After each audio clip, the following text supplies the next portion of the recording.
I'm Sean Ennis. This is ZNS.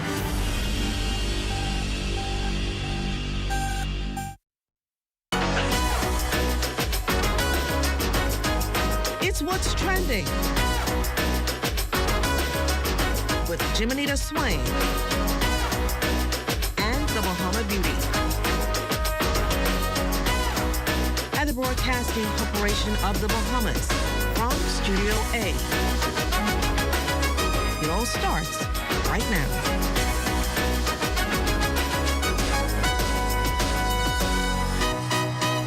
We've been spreading creative magic all week, and today is no exception. I'm Jimenita Swain. Welcome to What's Trending. They say creators create, so we're diving deep with creators through their lens as What's Trending turns one. Time to chill, celebrate, and get inspired. Over the past year, we've unlocked the minds and mediums of some seriously talented artists, and today we're keeping that vibe alive with another unforgettable show. Ready to see the world through the eyes of true creatives? Let's go. He is a master of observation and exaggeration, an artist who has been capturing the soul, quirks, and charisma of people for over 20 years through playful, powerful art of caricature. So whether you've seen his work at festivals, on street corners, or in private collections, today you'll meet the man behind the bold strokes and brilliant smiles. Plus, from iconic shots to once-in-a-lifetime moments, he's captured it all. Award-winning and world-seeing, he's taking us behind the lens and into the magic. Get ready to see the world one powerful frame at a time. And Bahamians are leaving their footprints all around the world. And today we're sitting down with one who's had to pivot more than once, but is now climbing the ranks of the hospitality industry. That and so much more on this chill and relaxed edition of What's Trending. Stay tuned.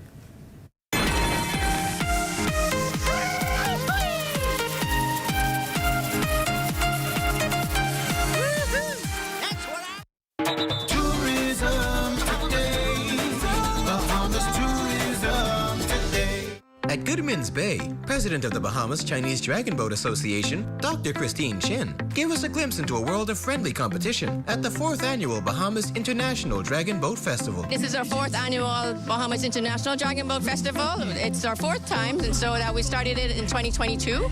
And we're doing so well. We have 27 teams this year, and we have teams from USA, from Trinidad, from Jamaica, and our local team. So we have about 27 teams, and they're very enthusiastic. It's more than just a recreational sport now. It's gotten to be very, very competitive here. But it's an international sport that started, 2,500 years ago in China. So the first boats that we had were donated by the Chinese embassy, and this time we had to buy 8 more new boats. They're ocean boats, so they're a lot more stable. They don't capsize at all. So we're doing really, really well. The weather's held up, and we're so excited because we have a lot of foreigners from overseas. So we're getting a really lot of international visitors. Last month there was the International Dragon Boat Federation in Germany, and then next year is going to be in Taiwan. So there's opportunities to for our local teams to go abroad. The Bahamas team actually went to Montreal for the Pan Am Champs, and they did quite well. They know now how hard and how challenging it is. So they're very souped up. They've done very, very well in this year's festival so far. So we're hoping that we could send more teams away for international competition. Our website is BC Dragon Boat, but all they have to do is contact me for 224-4735, and we could give them all the details. But if they know somebody who paddles, they could just come. We're there every Saturday morning. When we get close to the festival, we do 3 or 4 times a week practice. But we're stationed right by Breezes, and the boats are docked there, and we take them out every Saturday morning from 8 o'clock to 10 o'clock. For more tourism updates, visit Tourism Today or Bahamas.com. I'm Michael Miller, and this is Tourism Today.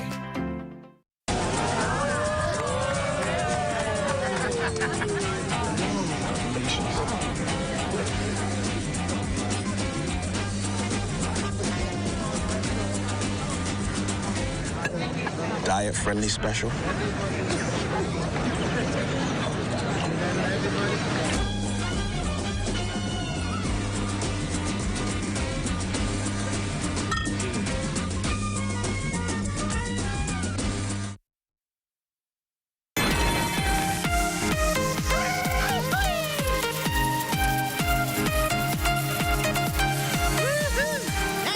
Joining us today is Sherad M. Lightbourne, an award-winning Bahamian portrait and lifestyle photographer whose work blends clean artistry with deep commitment to storytelling and cultural preservation. With over 20 years behind the lens and a rich background in graphic design, Sherad's imagery doesn't just capture moments, it celebrates identity. As a co-founder and creative director of Frame Studios Bahamas, he's shaping the future of Caribbean visual storytelling by producing bold, culturally driven content that elevates and honors our narratives. We're thrilled to have him here on What's Trending as we explore creators through the lens, not only to talk about the art of capturing the moment, but to create a powerful image that embodies today's conversation. Welcome, Sherad, to What's Trending. Thank you. Thank you for having me. It's so great to have you here. That was a great with intro. Us today.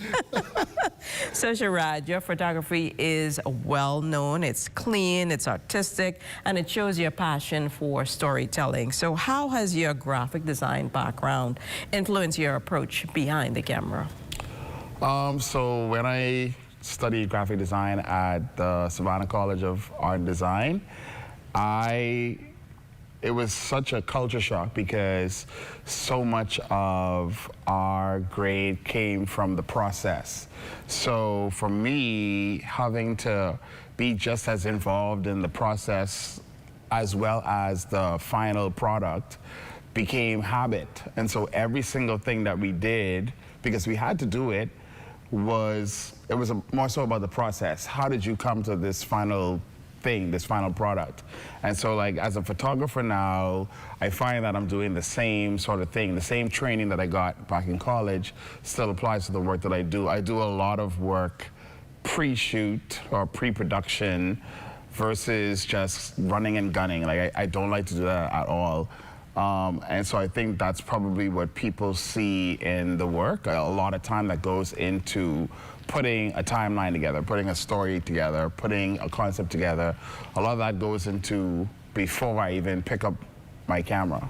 That's a lot of preparation. And obviously, you've been working as a portrait and lifestyle photographer for over 20 years. So when we think of capturing the moment, what does that mean to you? Well, I've been lucky enough to photograph. I've photographed everybody. And sometimes, even to this day, I still get very nervous when I have, whether it's a small shoot or whether it's a large shoot, I get very, very nervous. But those are good nerves because I always feel like I'm prepared once I have that little bit of anxiety in me. But along with experience and always wanting to learn new things, I always try to keep learning and keep educating myself when it comes to the craft. And so that has always sort of propelled my career, propelled how I approach my work and photography and photographing different types of people, running the studio, figuring out what we're gonna do with the studio. All of that's sort of the catalyst to why I've been able to keep pushing myself as an artist. And as co-founder and creative director of Frame Studios, how do you balance the leadership and the creative direction roles with your personal photography products? When my partner and I, Emmanuel, came together to create Frame Studios, at first we sort of just used our own individual businesses to propel Frame forward. You know, we had originally pushed it as a studio rental space. And then we obviously had a space that we could work out of ourselves. Every photographer, every filmmaker wants their own studio to work out of. And so that's what Frame was for us. But now we've kind of pivoted to where now we've pooled our talents together, grown our team, and now we've become a full production agency. And so I get to, quote unquote, flex my skill set a little bit more because I love being behind the camera. I like direction. I like giving direction. And so being a creative director, being the principal photographer for the agency side of the company, I'm able to now direct people, guide people in terms of other photographers we might work with, other filmmakers, from sound to coloring to graphic design. I like to be behind the scenes.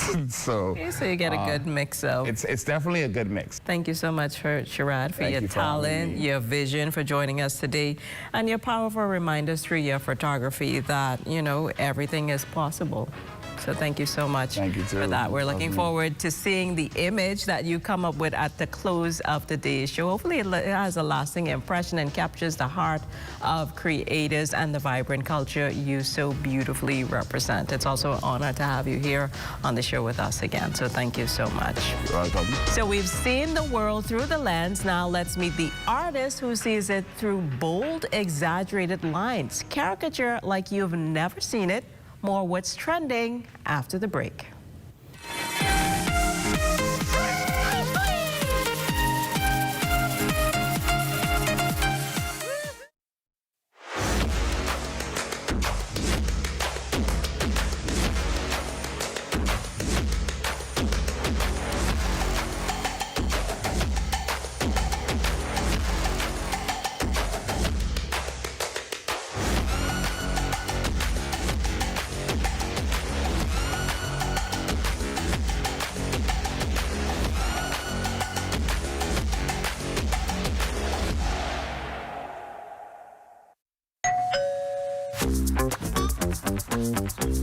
Like, what you grabbing all these pizzas, boy?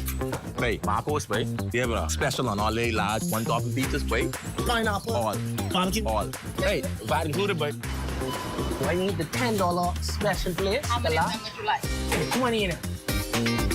Thank you so much, man. $10, that's it. The Marcos got that deal, boy.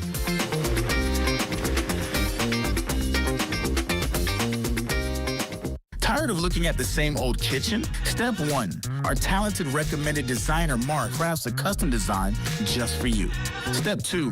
Once your design is ready, CBS Bahamas makes ordering effortless. Your dream kitchen is within reach.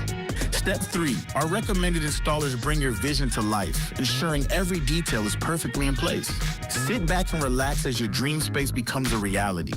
Visit cbsbahamas.com and start bringing your home improvement dreams to life today.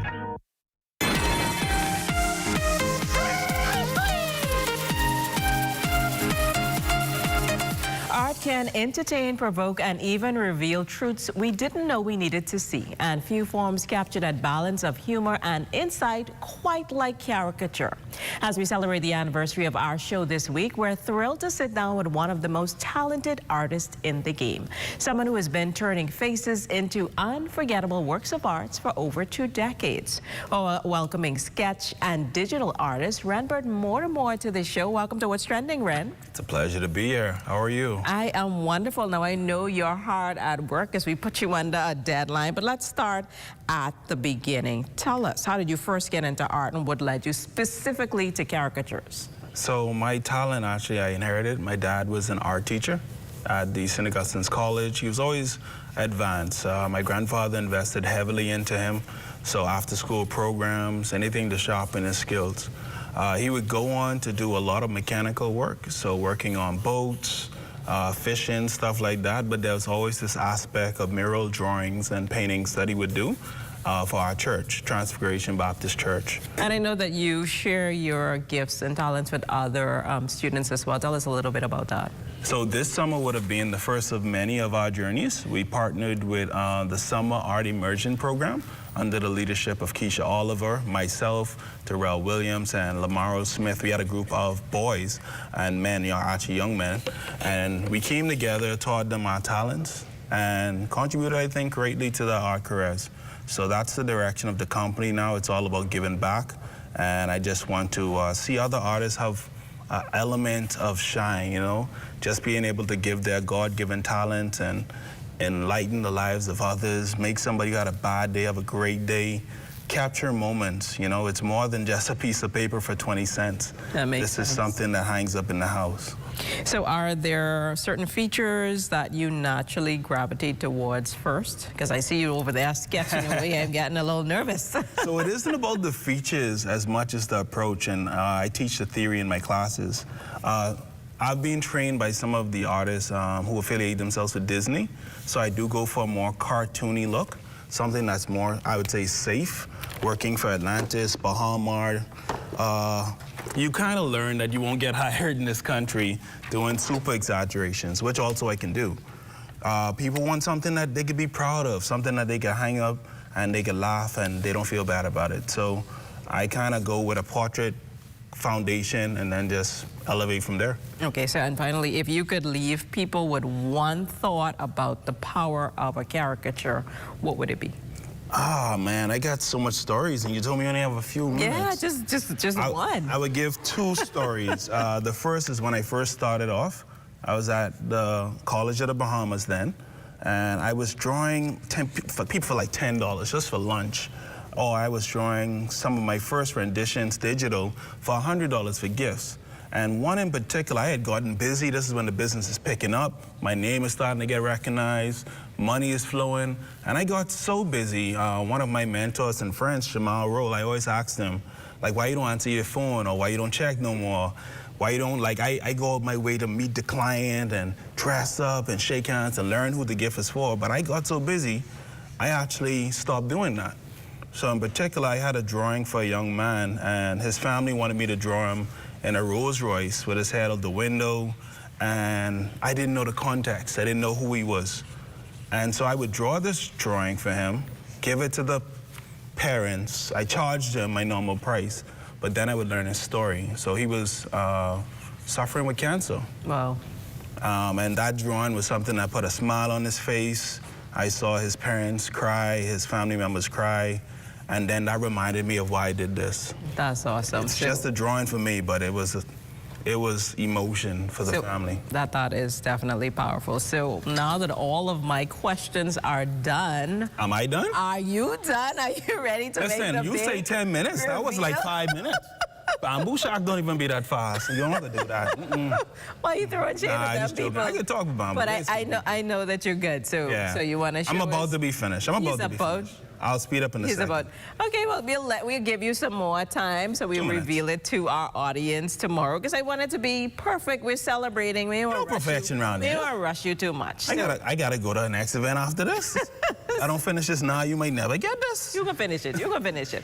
So after more than 20 years, it's clear that caricature is more than just art. It's storytelling, connection, and a little bit of magic.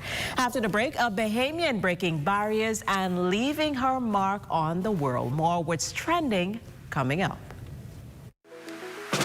If you would like to be a part of What's Trending, DM us on Instagram at What's Trending on ZNS.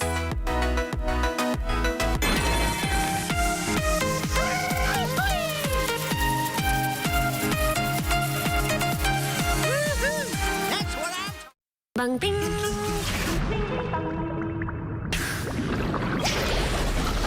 Ding bang ding. Ding ding bang. Bang bang bang. Ding bang ding. Ding bang ding. Ding ding bang. Bang bang bang. Ding bang ding. Ding bang ding.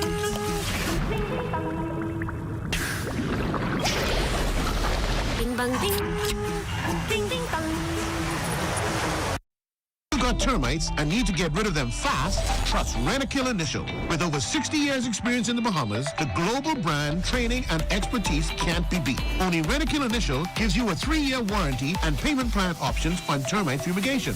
No one can match the range of treatments we offer, such as fumigation, pre-construction treatments, termite monitoring, and more. No matter where you are in the Bahamas, we will come to you. When it comes to complete termite eradication, there's only one name, Rent-A-Kill Initial.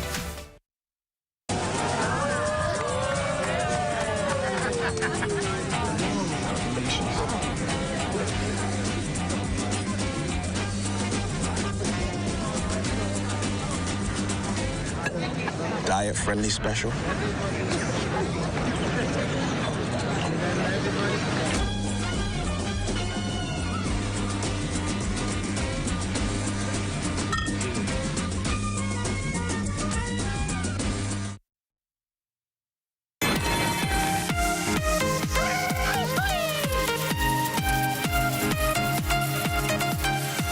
Sometimes life doesn't take us where we expect it. It takes us where we're meant to be. Our next guest knows this firsthand, from the classrooms of St. Anne's School to the kitchens of culinary school, from the world of sports and kinesiology to managing guest experiences in the world of hospitality. Her journey has been anything but linear, but every step has had purpose. After earning a master's degree in sports management and working in fitness, the pandemic changed everything.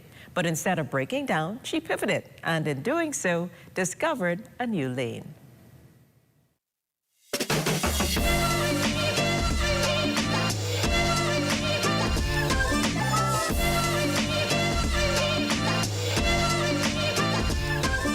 Now a guest service manager in Florida and on the path to executive leadership, she is a walking testament to what happens when faith, flexibility, and a relentless work ethic collide.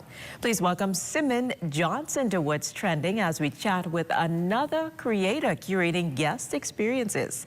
Hi, Symonne. Hi, how are you? I am great, and thanks for being here with us. So let's start at the beginning. What were your dreams growing up at St. Anne's, and how different are they from where you are now? Oh, it's completely different. So in St. Anne's, at first, I wanted to go kind of the science route at first. Then I switched over to culinary arts. And then from culinary arts, it moved into something totally different. I got into sports, so I was a little bit more interested in getting into that arena. But then that all changed. But it all started with culinary when I was in school. And like, as you mentioned, it was the culinary arts. You touched with sports, and then now you find yourself in hospitality. What was it like navigating all of those transitions to bring you where you are now? Well, starting off in culinary, I did a brief stint at Breezes during the summer when I first graduated St. Anne's. And I liked it, but then I realized, like, okay, I don't know if I want to be cooking all day at a hotel, and then I come home and I have to cook for myself as well. So I was already a little bit shaky, but I decided to keep on going anyway. And I was like, all right, we'll just take a year to see if, culinary arts is something that I want to do. And I quickly realized that it was not something that I wanted to do. I was more interested in sports. I'm a sports person, so I was more interested in that and just kind of getting into kind of like the physical therapy route. And so that's what took me out of culinary and into my kinesiology degree. And now the pandemic was a huge turning point. How did you stay grounded when everything for you work-wise suddenly paused? Honestly, I didn't have time to panic. It was just kind of like, okay, put your shoulder to the wheel. At the time I was working at a small fitness boutique. And we were still doing it, but we were doing fitness classes online. And so, of course, everybody was at home. So it was me and two other people managing fitness classes virtually and doing meetings every day. And so I would have 10 to 12-hour days. So I didn't really have time to sit down and panic. I just had to do it. So what drew you then to hospitality? Was there a moment where you realized, you know what, I actually love this once you got involved with it? Honestly, I was just looking for a job, and everything was just so tight. Like, so many people were applying for the same jobs and nothing was landing. And a friend of mine at the time told me, hey, there's this hotel down the street doing open interviews. So I was like, okay, I'll go. We'll see what happens. If I get it, I get it. So I did end up getting that job, but that job was, they hadn't opened the hotel yet. So I was a part of a very small team that opened up that hotel. It was brand new. So it was like every day you go in, you put all of the pillows in, you make all of the beds, you learn the systems and everything like that. So it was just kind of like you're thrown into this hospitality world. So you know right away if this is going to be for you or if it's not going to be for you. And then from then on, I started working the front desk, and I just realized, like, okay, I'm good at this. I can do this. I'm a people person. This will work. And like you say, you definitely moved up quickly from the front desk now to guest service manager. What do you think it's about your mindset or your approach that helped you to grow so steadily in this hospitality field? I think that you just have to be resilient. Dealing with a guest-facing job is not easy. You deal with a lot of personality, a lot of demographics, and especially working in America. These are people from a bunch of different walks of life that you work with and that you deal with at the front desk as your guests. So you just have to adjust. and pivot when you need to pivot. And obviously that is a part of your Bahamian roots as well. But was there ever a moment where you felt like giving up or thought you had made the wrong turn? How did you push through it? Oh, absolutely. Within my first 6 months working in hospitality, I was like, okay, this is a lot, because anybody who works in hospitality at all, you know that you can't have a bad day. If you're having a bad day, the guest does not deserve your bad attitude. So it's a lot to deal with, but it helps to have like a family type atmosphere when you work. That makes a whole lot of sense. So looking ahead, you've got your eyes on becoming an assistant general manager. What excites you most about taking that next step? You know, working in hospitality, it's exciting. And not only are you dealing with a lot of people as your guests, but you create relationships and connections with people that are on the payroll, right? Your employees. And working as an assistant general manager, you get to work a little bit more closely with, you know, employee morale and just setting up different things so that your employees stay. You want to have that staying power. Now, if someone's feeling lost in their career journey right now, because you seem to be the right person to ask this question to, what's one piece of advice you would give them based on your story, your experiences? I would say just keep on praying about it. It's not always going to be this straight path. It's always going to be changing. You never know what you're going to do. One thing that comforted me in my prayer time when I was complaining about, like, oh my gosh, like, I don't like this, or this is really difficult for me right now, God just reminded me that, hey, like, your character building in each job that you get. This might not be what you expected. You might not be making the money that you expected to make, or you went to school to do this specific degree and now you're not even working in the field. But where I have you is either character development for you, or I have you here for the sake of other people. You're touching lives and you're affecting the lives of other people positively, and you're being a pillar of strength for the people on your team. And so it may not feel like the best, but you're making an impact where you are. Well, that's definitely some good advice there. From fitness to front desk, from Detroit to Florida, this journey has proven that no path is wasted and no pivot is accidental. So thank you, Symonne Johnson, for reminding us that that detour is the destination and that the key to purpose is often hidden in the places we least expect. So thank you so much again. And of course, we will be watching and cheering you on as you continue to rise. Stay right here. Thank you so much. We'll be right back on What's Trending.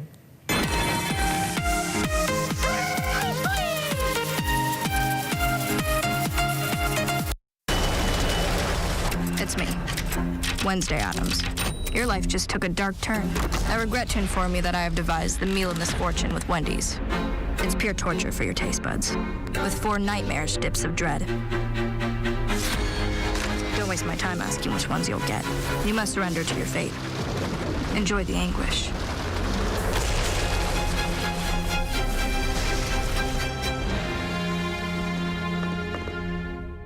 The internet isn't just for surfing. There's a sea of shoppers buying online, and you can connect with them on Tingsy.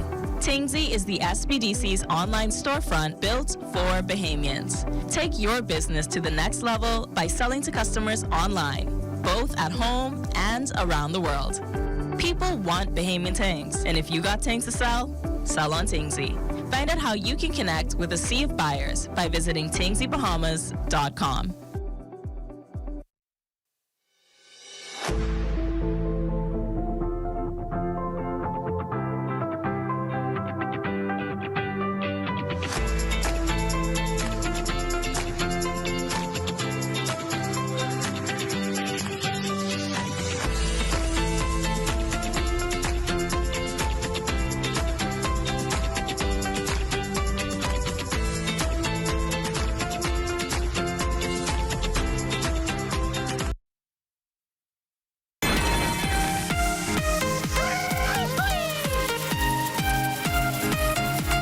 What's Trending just turned 1 and we're still in party mode. But you know, we had to save the best for last. This week we're wrapping up our celebrations with a bang. And joining us in studio is none other than the Princess of the Islands herself, performing her brand new single, Go Stupid.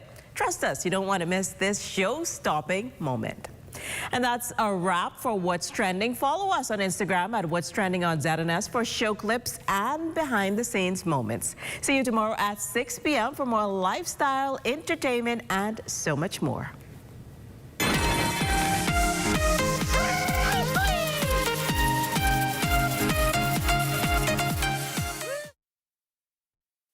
At the Broadcasting Corporation of the Bahamas, I'm Clint Watson, and this is ZNS.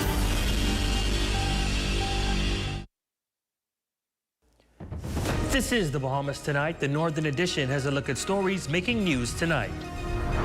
The Prime Minister says his administration is cleaning up what he calls the mess left behind by the former government at the Grand Lucayan Hotel. Plus, renovations at McLeanstown Primary are now complete. Educational officials share their hopes for students this semester. And residents of Grand Key breathing a sigh of relief after weeks of frustrating blackouts. The Bahamas Tonight Northern Edition starts now.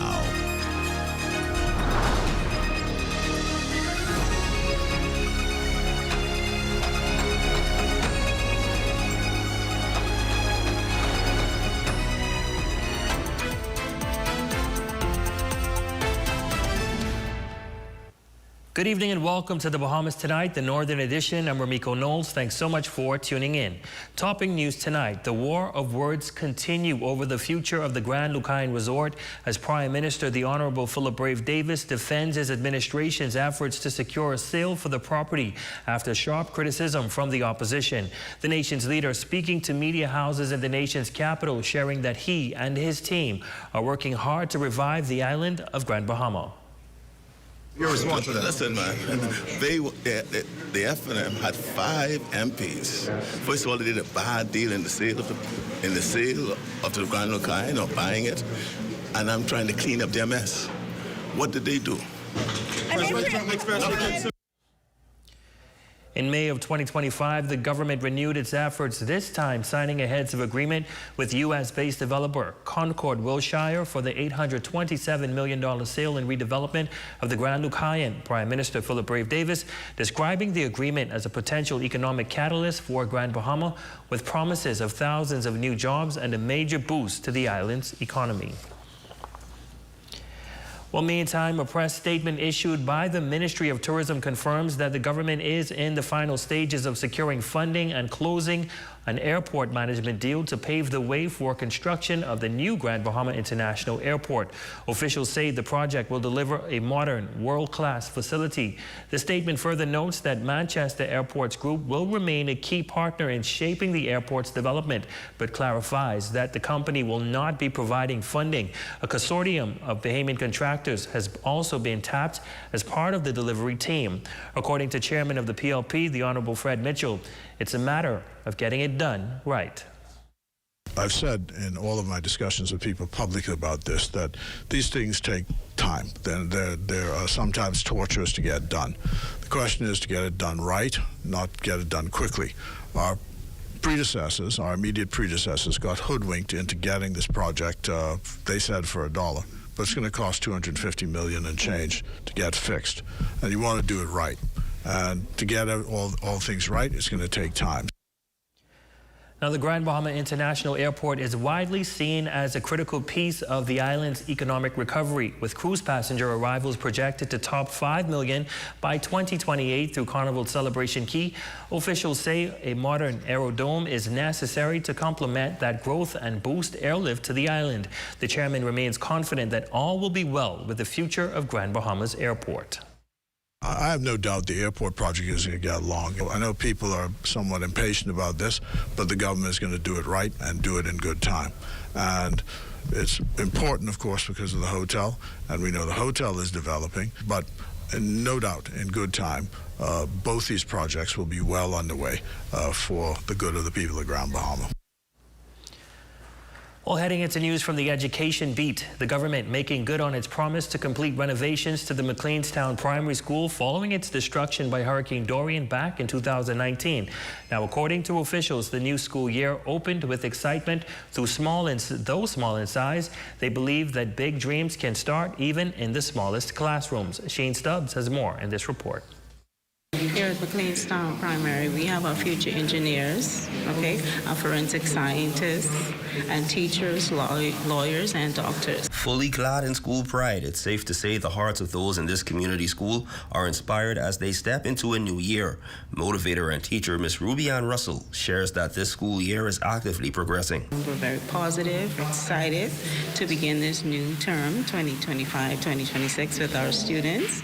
And the parents are also excited to get their kids in school. We also have an enrollment of students from Sweetingski all the way down to Freetown and the Missile Base. So we are very excited to have them here this semester, and they perform really well, and we're looking forward to greater things here with them. In 2019, Hurricane Dorian left McLeanstown Primary School in ruins. Following the devastation, students took an hour-long journey from East End to the Freeport area to attend school. 5 years later, the school was rebuilt, reinforced, and on September 2nd, 2024, reopened its doors to the East End community. Teacher Dale Lethan says that this 2025 academic year brings new initiatives, all aimed at preparing students. The students would learn about their culture, fine motor skills, as well as business skills. We're looking into flag fishing, a computer lab, arts and craft, that would incorporate jewelry making and count in the classroom. Casting the line in this community, Omiko Glinton, a former student, resident, and now fly fishing instructor of McLeanstown Primary, says that his involvement is more than just about giving back to the school. It is about investing in his people. The students are excited about fly fishing, and I spoke to the teachers and the students on Monday. I had the privilege to do that, and you could tell they were just curious, surprised. Liam Neeson is one of my clients from the movie Taken. Michael Keaton is my client. I never dreamed growing up in McLeanstown that I would have had the privilege to meet and teach these guys how to fly fish. And I figured if I can teach them how to fly fish, why can't I come back and teach my own people, the kids in the community? At the heart of the East End community are the children. And here at McLeanstown Primary, they are nurtured and given the tools to chase every opportunity that lies ahead. Thank you to ZNS for visiting our amazing McLeanstown Primary School. The McLeanstown Primary School is certainly moving in a positive direction. Staff and administrators encourages the wider community to continue supporting the school as they move forward with pride and purpose. For the Bahamas Tonight, the Northern Edition, I'm Shane Stubbs.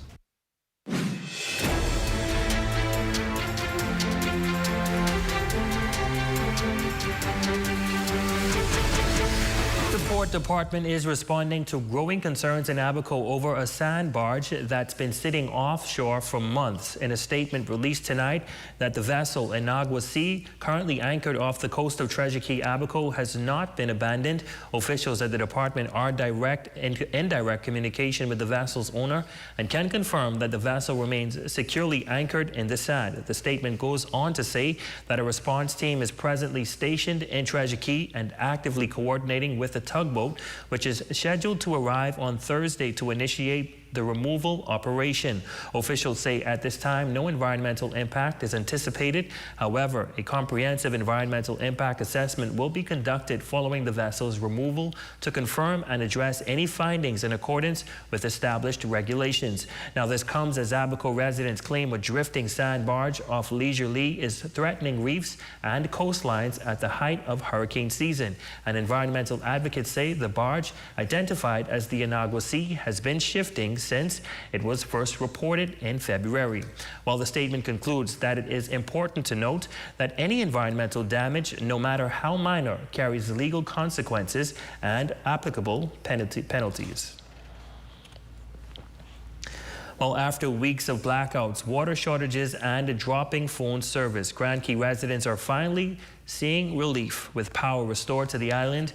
As the Member of Parliament for North Abaco confirmed, efforts are underway to stabilize utilities. Shalia Roll reports.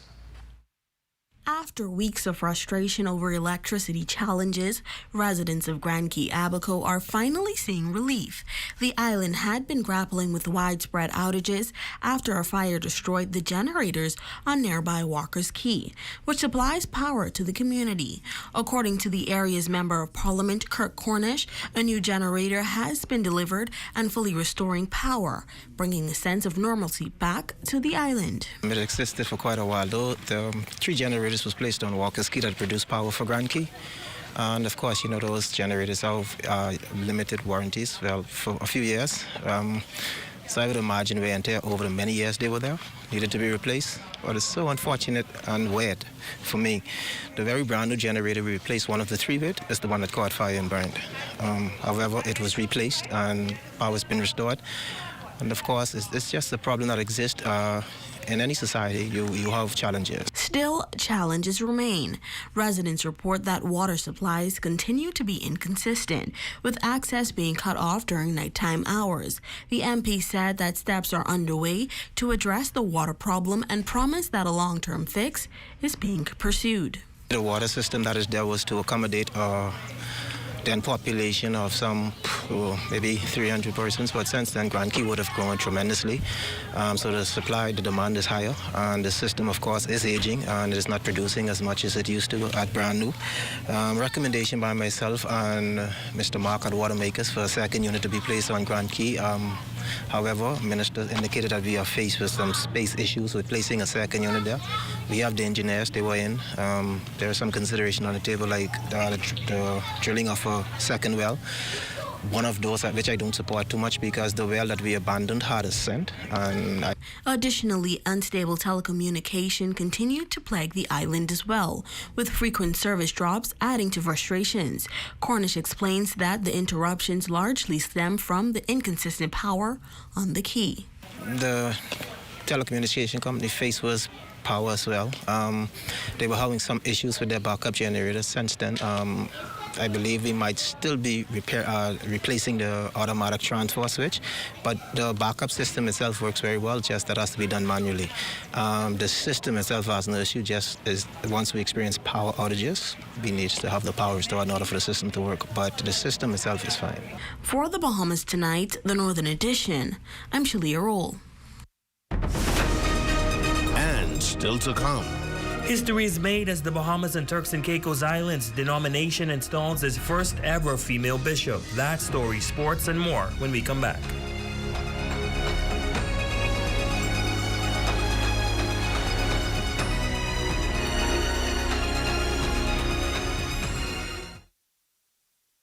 There are some things that are undeniably Bahamian. A good count salad, junkanoo, the way we worship, the way we take care of one another, all undeniably Bahamian. And right in the midst of our iconic things, places, and people is Commonwealth Bank.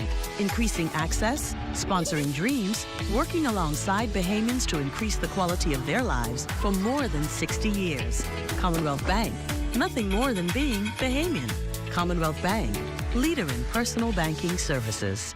Attention shoppers! This Saturday, September 20th, from 8 a.m. to 5 p.m. only, the Big Tent Sale is here, and you won't want to miss it. We're talking plumbing supplies, electrical gear, housewares, bed sheets, pots and pans, and even Radio Shack electronics and gadgets, all under one Big Tent. Discounts up to 80% off. You heard right. For just one day only, first come, first serve. That's this Saturday, the 20th, from 8 a.m. to 5 p.m. The Big Tent Sale.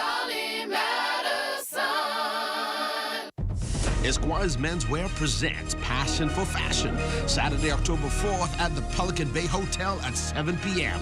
Tickets are $50 and can be purchased at Esquire's Men's. Shape your crepe and oh my gosh, couture. Attire is elegant. The Snack Place has the best variety at the best prices, from chips, cookies, and candies to $2 snack bags packed with goodies. Find them in the Sunset Commercial Plaza next to the bicycle shop in Caravelle Beach. They're open from Monday through Saturday, 8:30 a.m. to 5:30 p.m. Save more drug. We got you. From cosmetics to prosthetics, what you need for your family, the brands you're looking for, the quality you expect, the prices you need and deserve. Feel the love. Save more at Save More Drugs. This September is a September to remember at Conrad Bahamas. Get 30% off all windows and doors all month long. We carry Hurricane Impact sliding windows and doors, Hurricane Impact casement windows and doors, as well as PVC windows and doors. Whether you're upgrading for style or preparing for hurricane season, now is the perfect time to save. Visit us today and take advantage of our biggest savings of the season only at Conrad Bahamas, exclusively at our locations in Freeport, Nassau, Abaco, and Eleuthera. Conrad Bahamas. Dream, design, deliver. Saturday, October 4th at 7 p.m. The Bahamas Red Cross presents the Starlight Soiree at the Grand Lucayan Great Lawn, featuring live performances by DMAC and the Top Tier Band. Tickets are $125 at the Red Cross Center. Be there. In healthcare, precision isn't optional. It's life-saving. One wrong reading can lead to the wrong treatment. Using uncalibrated equipment means risking misdiagnosis, mistreatment, and unnecessary grief. That's where Livy Calibrations comes in. Trusted, accurate, and 100% Bahamian owned. From ECGs to fume hoods, defibrillators to patient monitors, we calibrate them all on-site with careful precision. Livy Calibration. Trusted results, reliable service, uncompromising accuracy. Book your calibration today, because in medical care, there's no room for error.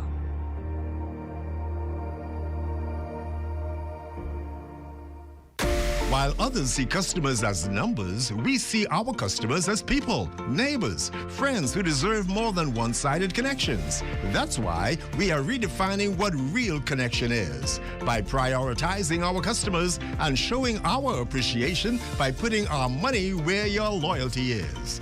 BTC customers, claim your $200 Bahamas Air gift card when you add postpaid mobile to your internet plan. That's loyalty that flows both ways. Your number one team in the North. Only the sun covers the Bahamas better. Welcome back. History was made in the Methodist Church of the Bahamas and Turks and Caicos Islands as the denomination officially installed its first female bishop, Claire Kathleen Robinson. The groundbreaking appointment marks a new chapter in the church's more than century-long history. Speaking on her journey so far, the bishop described the experience as both humbling and inspiring, noting that the role has given her an even greater appreciation for the resilience of the Methodist community across the islands. It has been delightful. Warm hospitality received by the people of Grand Bahama, and everywhere that I go, I'm seeing such wonderful support, prayerful support, words of congratulations, and people pledging to work with us as the church going forth. So I'm so excited about that. I'm so excited about what God is about to do in the ministry here in Grand Bahama. As she settles into her new role, the bishop says her ultimate goal is to ensure the Methodist Church continues to be a source of hope, healing, and transformation for generations to come by, enhancing youth programs and other issues within the community. The things I plan to do is I have a finance background, so one of the things that we're working on immediately is seeking to improve the finances of the church, and also looking at see how we can reach out to youth and pack our young people and get them more involved in the church and community, and looking at a holistic approach to ministry as we go forth. And that's a look at stories making news. Jay, what's happening in sports? Well, Team Bahamas is still in Tokyo, Japan at the World Championships, looking to at least make it to the medal podium. Anthony Strong did something special today. We'll see the highlights next. All right, that's coming your way next, but that's coming your way after the break.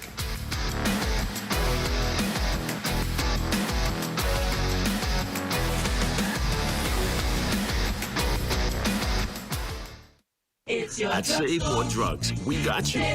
We got what you want. We got what you need. We got what you came for. The quality you expect. The prices you need and deserve. Save more at Save More Drugs. Journey to a serene oasis. Relax. Rejuvenate. Renew. Welcome to Renew Day Spa. For appointments, call 352-RENU. Sting Junkanoo Group is celebrating 25 years of music, and you're invited to the greatest show ever. Counting down the years, performing hit song after hit songs. BBS, Colin McDonald, KB, Dyson Knight, and D-Mark. Saturday, November 1st at the Farm Marshall Road, 8 p.m. until. Tickets can be purchased online at www.bahamasettickets.com for your skybox or to be a food vendor. Call 424-6433, 477-0191. Sponsored by ZNS, Island Luck TV, The Farm, Gatorade Today & Co. Limited, Krista Minute, and Associates. Hey, what are you doing? I'm self-insuring my investments, starting with this tarp. We all remember the blue tarps after the storm. Let's make sure that we are covered with more than a tarp. Don't allow your investment to be at risk. Protect your investment with one of our insurance policies. Nobody does it better. Strength isn't claimed, it's built. At Heroic Concrete, every block is made with purpose. Crafted to protect, poured to endure. From ready-mix to premium 8-inch blocks, we supply the strength our nation needs. Proudly made in Grand Bahama, built for hurricanes, built for legacy. Creating products to bring value to our lives and strength to our future. Call 820-4376 or email sales@heroicgrouplimited.com. Hey, y'all, what you doing?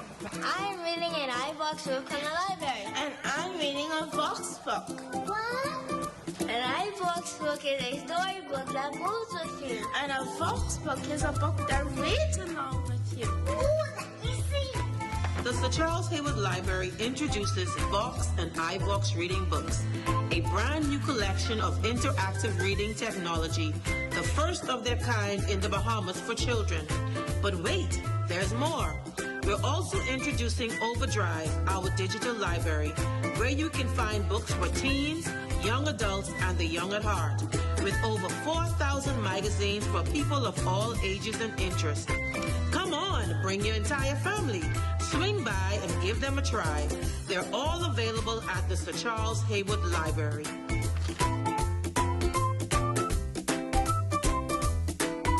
Here at Freeport Decorators, we have hundreds of products for you to choose from. Whether you're in the market for trophies, plaques, rubber stamps, corporate signs, any kind of interior signage, stamps, or seals, we're your one-stop shop. We feature glass, acrylic, crystal awards for every occasion. We build all the trophies here on site. Looking for a gift item?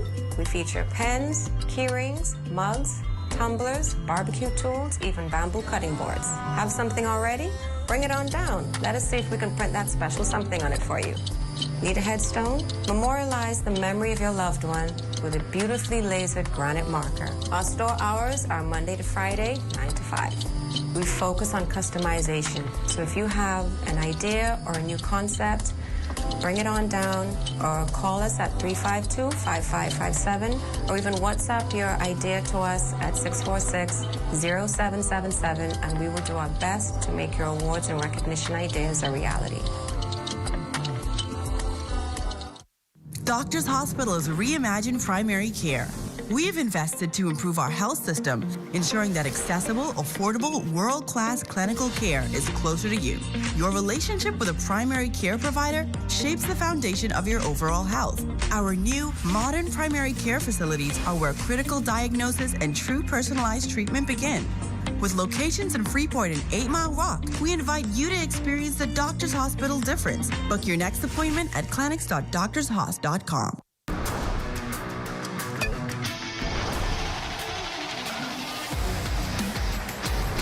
Good evening, ladies and gents. I'm Jay Philippe, and welcome to Sports. Top in Sports, junior boys high school basketball teams will have an early preview of the top teams on the island this year. The 4th annual one-day BAF basketball tournament tips off this Saturday at 10 a.m. at St. George's Gymnasium. We will be hosting 5 of our Grand Bahamian teams, junior boys teams, that's 15 and under. And we really need you to come out and support. We'll be having teams like Sunland Baptist Academy, Tabernacle, Holmes Rock Junior High, Jack Haywood Junior High, Bishop Michael Eldon.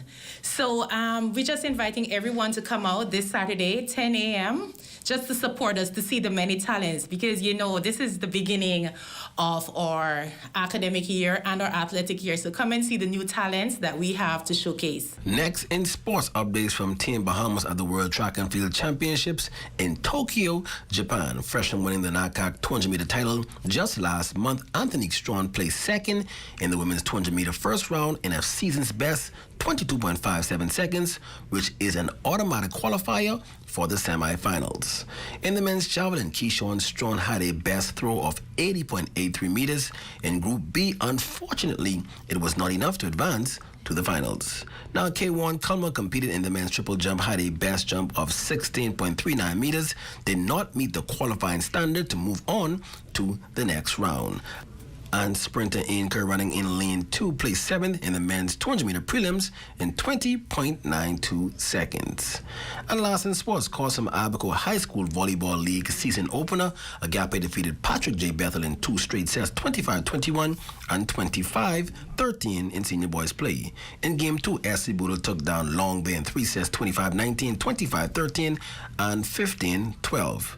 Now in senior girls action, Agape dominated SC Boodle in 2 sets, 25-5 and 25-6.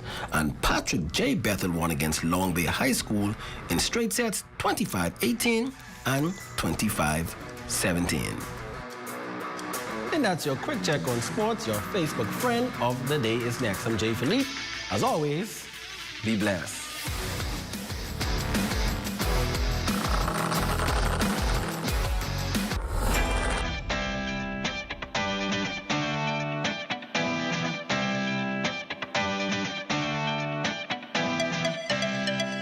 Save more drugs, from cosmetics to prosthetics. What you need for your family, the brands you're looking for, the quality you expect, vitamins you need, and prescriptions you can. Feel the love. Save more at Save More Drugs.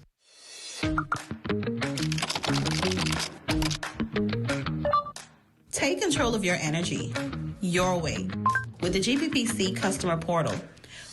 Whether you're at home or on the go, understanding your electricity usage has never been easier. Ever wonder how changes at home affect your bill? The portal's marker feature helps you track how things like installing a new appliance, working from home, or renovating impact your energy use.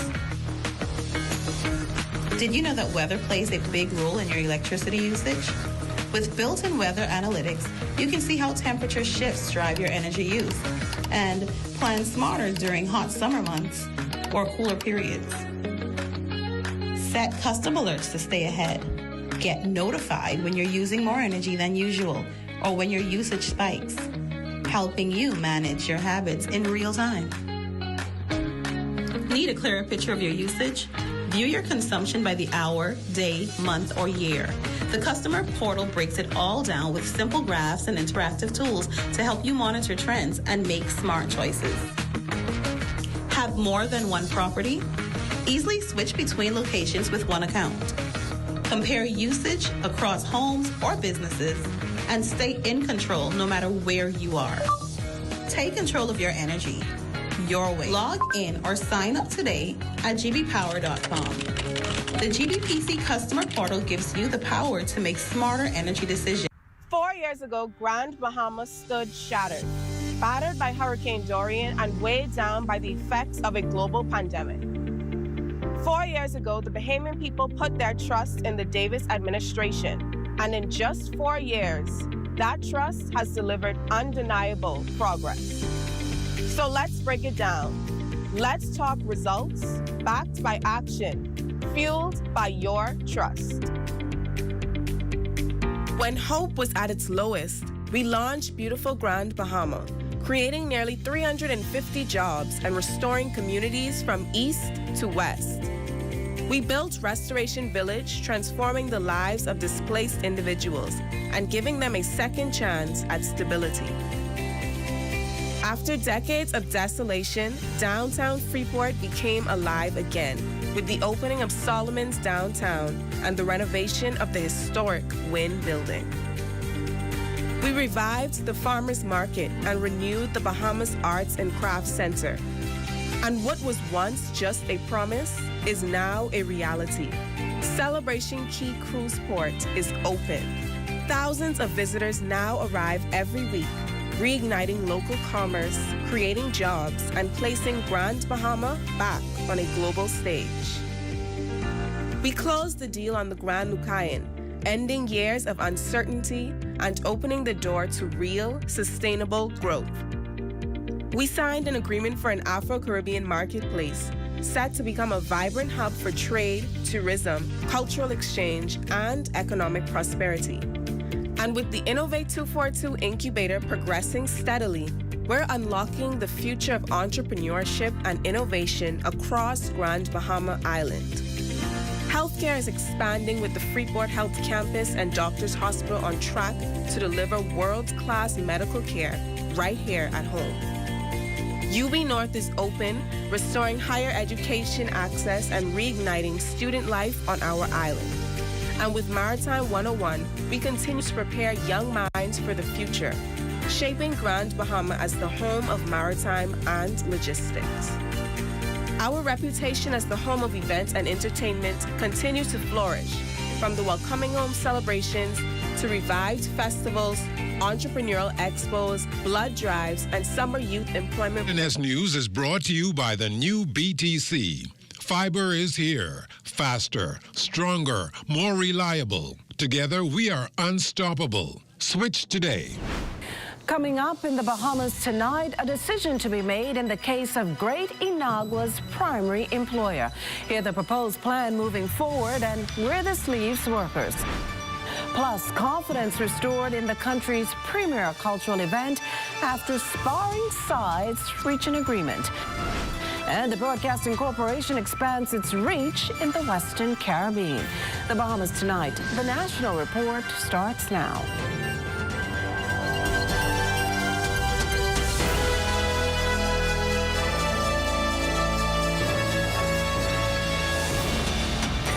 Good evening, everyone, and welcome to the broadcast. Mordant Bahamas, Inagua's largest employer and a leading global producer of salt. A company whose relations with the Bahamas spans nearly 7 decades and one whose name is inextricably linked to that southern island today announced the company as a new owner.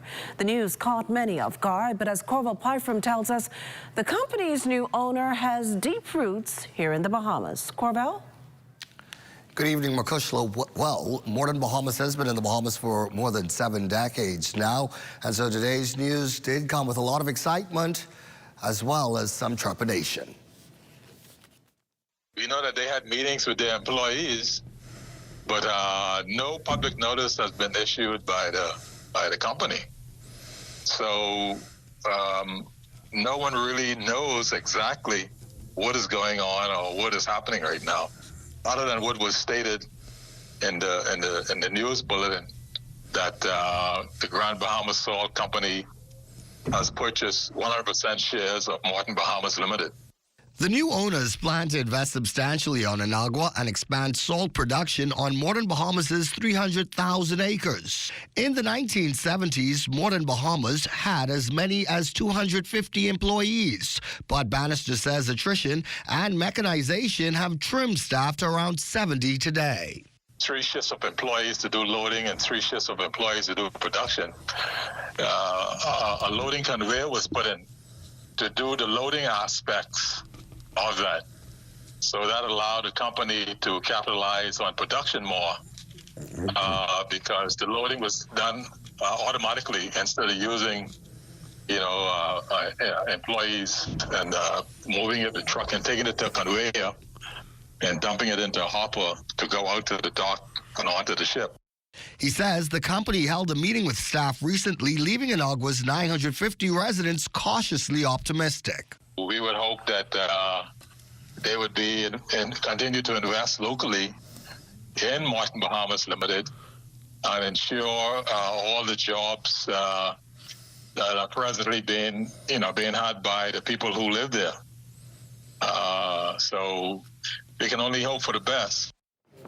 Well, drum roll, please. We kept a lot of suspense there, but the owners, the Lusker Group, its subsidiary, the Grand Bahamas Salt Company, announcing today that it is buying 100% of the shares of Moreton Bahamas. More on this story to come. For now, reporting in studio for the Bahamas Tonight, I'm Corval Pipe from Back to you, Makushla. Well, thanks, Corval. And now this is a developing story that we'll continue to follow to hear more of how those plans pan out. Meantime, Prime Minister the Honourable Philip Davis throwing ice water on the opposition Free National Movement's claims that his administration left Grand Lucayan resort workers and their families in limbo after employees reportedly did not receive their salary last week. F&M leader Michael Pintard even accused the government of misleading Bahamians about the hotel sale and demanded verification on the $120 million initially secured by the property's new developers. When questioned on the issue, the Prime Minister gave this response to reporters. The F&M had 5 MPs. First of all, they did a bad deal in the sale of the Grand Lucayan, or buying it, and I'm trying to clean up their mess. What did they do? Well, the Prime Minister was fielding questions on the sidelines of Tuesday's land conveyance that saw a dream realized for more than 24 Foxillians who, after decades of occupying land illegally, secured clean titles. LaDon Davis has the details. One by one, the 24 recipients collected their land title documents amidst family and dignitaries during a presentation ceremony at the Fox Hill Community Center on Tuesday. Prime Minister the Honourable Philip Davis reminded the property owners and attendees that Fox Hill is a special place that carries a spirit of freedom. The Prime Minister boasted that it's the first time that a government has seriously introduced land reform for all Bahamians. They're saying to Bahamians everywhere, your struggle with unclear title, with missing records, with endless disputes, this struggle must end. We are creating a fair system where land rights disputes are resolved clearly, where records are properly kept, where families are not left in limbo. Recipients Malcolm Ambrister and Carlos Lamb both are pleased that the ongoing dispute over the land they own is officially over, and the proof is now in their possession. Words can't explain the joy it brings, to have my own land papers, my own title, One time I got in a fight, so I said enough is enough, enough is enough. So here I am today, thank God. Area Member of Parliament, the Honourable Fred Mitchell, says he is happy and relieved to be able to deliver clear titles to the recipients. He later gave the importance of a conveyance. The conveyance has to be registered or recorded. In order for it to be registered or recorded, it has to be stamped, which means there's a tax which is applicable to the transfer of the land. The Prime Minister's Minister of Finance has indicated that the stamp tax or the VAT, as it's now called, will only be a nominal amount. Authorities say that Tuesday's clean title ceremony is just one example of what breaking barriers looks like. The hope is to bring more Bahamians into the circle of security and land ownership. For the Bahamas Tonight, I'm LaDon Davis. Oh, we can also tell you tonight that after weeks of uncertainty, a sense of calm now fills the unified Junkanoo community as eyes turn towards safeguarding its legacy. Amaya Moss explains. Tensions between the Junkanoo Corporation of New Providence and the government have eased, signaling a path forward for the country's premier cultural expression. The standoff, which sparked concern over the future of our main cultural expression, left many Bahamians questioning whether the beat of the goatskin drum would fall silent this season. JCNP Chairman Dion Miller says after weeks of uncertainty, both sides have reached a resolution that restores confidence among Junkanooers. We and the government are in a better place today. We are in the process of finalizing a MOU as regards to the parades for this year. As the minister stated, there will be no changes to how the JCNP and the government operate with our partners for this year, with a view that we come back to the table within 90 days after the conclusion of this year's parades to begin negotiations on a formalized commercial management agreement. Miller emphasized that the JCNP will actively monitor and counter any threats to destabilize the structural core of our heritage. And so the JCNP and Junkanoo going forward will be paying special attention now to what the plans that these political platforms put forward. The Free National Movement is already in contact, wanted to share what their plans and their vision is as relates to partnering with the JCNP and Junkanoo for the country and at whole. This current administration has already shown what their motivation is, and the COI is in the process of putting their platform together. So I think as Junkanoos, we too now have to pay attention to what these platforms as it pertains to culture involves, just like any other industry, because what they do really affects us. As conversation continues and preparations begin, all eyes remain on Bay Street, where the focus now shifts from discussions to execution. For the Bahamas Tonight, I'm Amaya Moss. Well, as promised, the Bahamas Customs Immigration Allied Workers Union had the opportunity today to better understand from the public services perspective the clauses of their signed industrial agreement following claims of a breach of contract. Now, the Public Service Ministry's permanent secretary and team also had the opportunity to answer questions the union needed clarified and or interpreted. Public service officials, are hoping union members left satisfied, though they say they had to get advice from their advisors. Coming up, delay in the start of a key murder trial. You're watching the Bahamas Tonight. The National Report, that story and more in a moment. There are some things that are undeniably Bahamian. A good conch salad, Junkanoo, the way we worship, the way we take care of one another, all undeniably Bahamian. And right in the midst of our iconic things, places, and people is Commonwealth Bank. Increasing access, sponsoring dreams, working alongside Bahamians to increase the quality of their lives for more than 60 years. Commonwealth Bank, nothing more than being Bahamian. Commonwealth Bank, leader in personal banking services. The last eclipse of our galaxy. Scientists are gathered here today to witness this extraordinary event. Simply marvelous, extraordinary, unforgettable, one of a kind. Oh man, that's amazing. You can't ignore the craving that makes everything crunch. The new crispy barbecue bacon sandwich with barbecue sauce, cheddar, bacon, crispy onions, and an extra large chicken fillet. KFC, it's finger licking good. Hello. Bonjour. Hola. Hello. Ciao. No matter where your passport takes you, BTC roaming keeps you effortlessly connected. Enjoy seamless calls, lightning-fast data, and affordable roaming across the globe. No SIM swaps, no stress. Just one network, working everywhere. So go ahead, explore the world, and still be just a call away from home.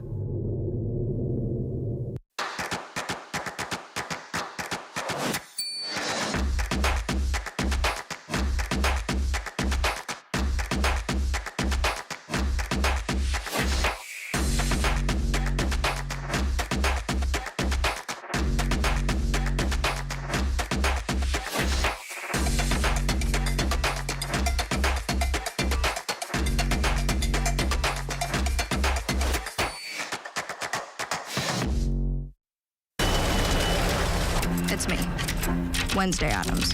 Your life just took a dark turn. I regret to inform you that I have devised the meal of misfortune with Wendy's. It's pure torture for your taste buds, with 4 nightmarish dips of dread. Don't waste my time asking which ones you'll get. You must surrender to your fate. Enjoy the anguish.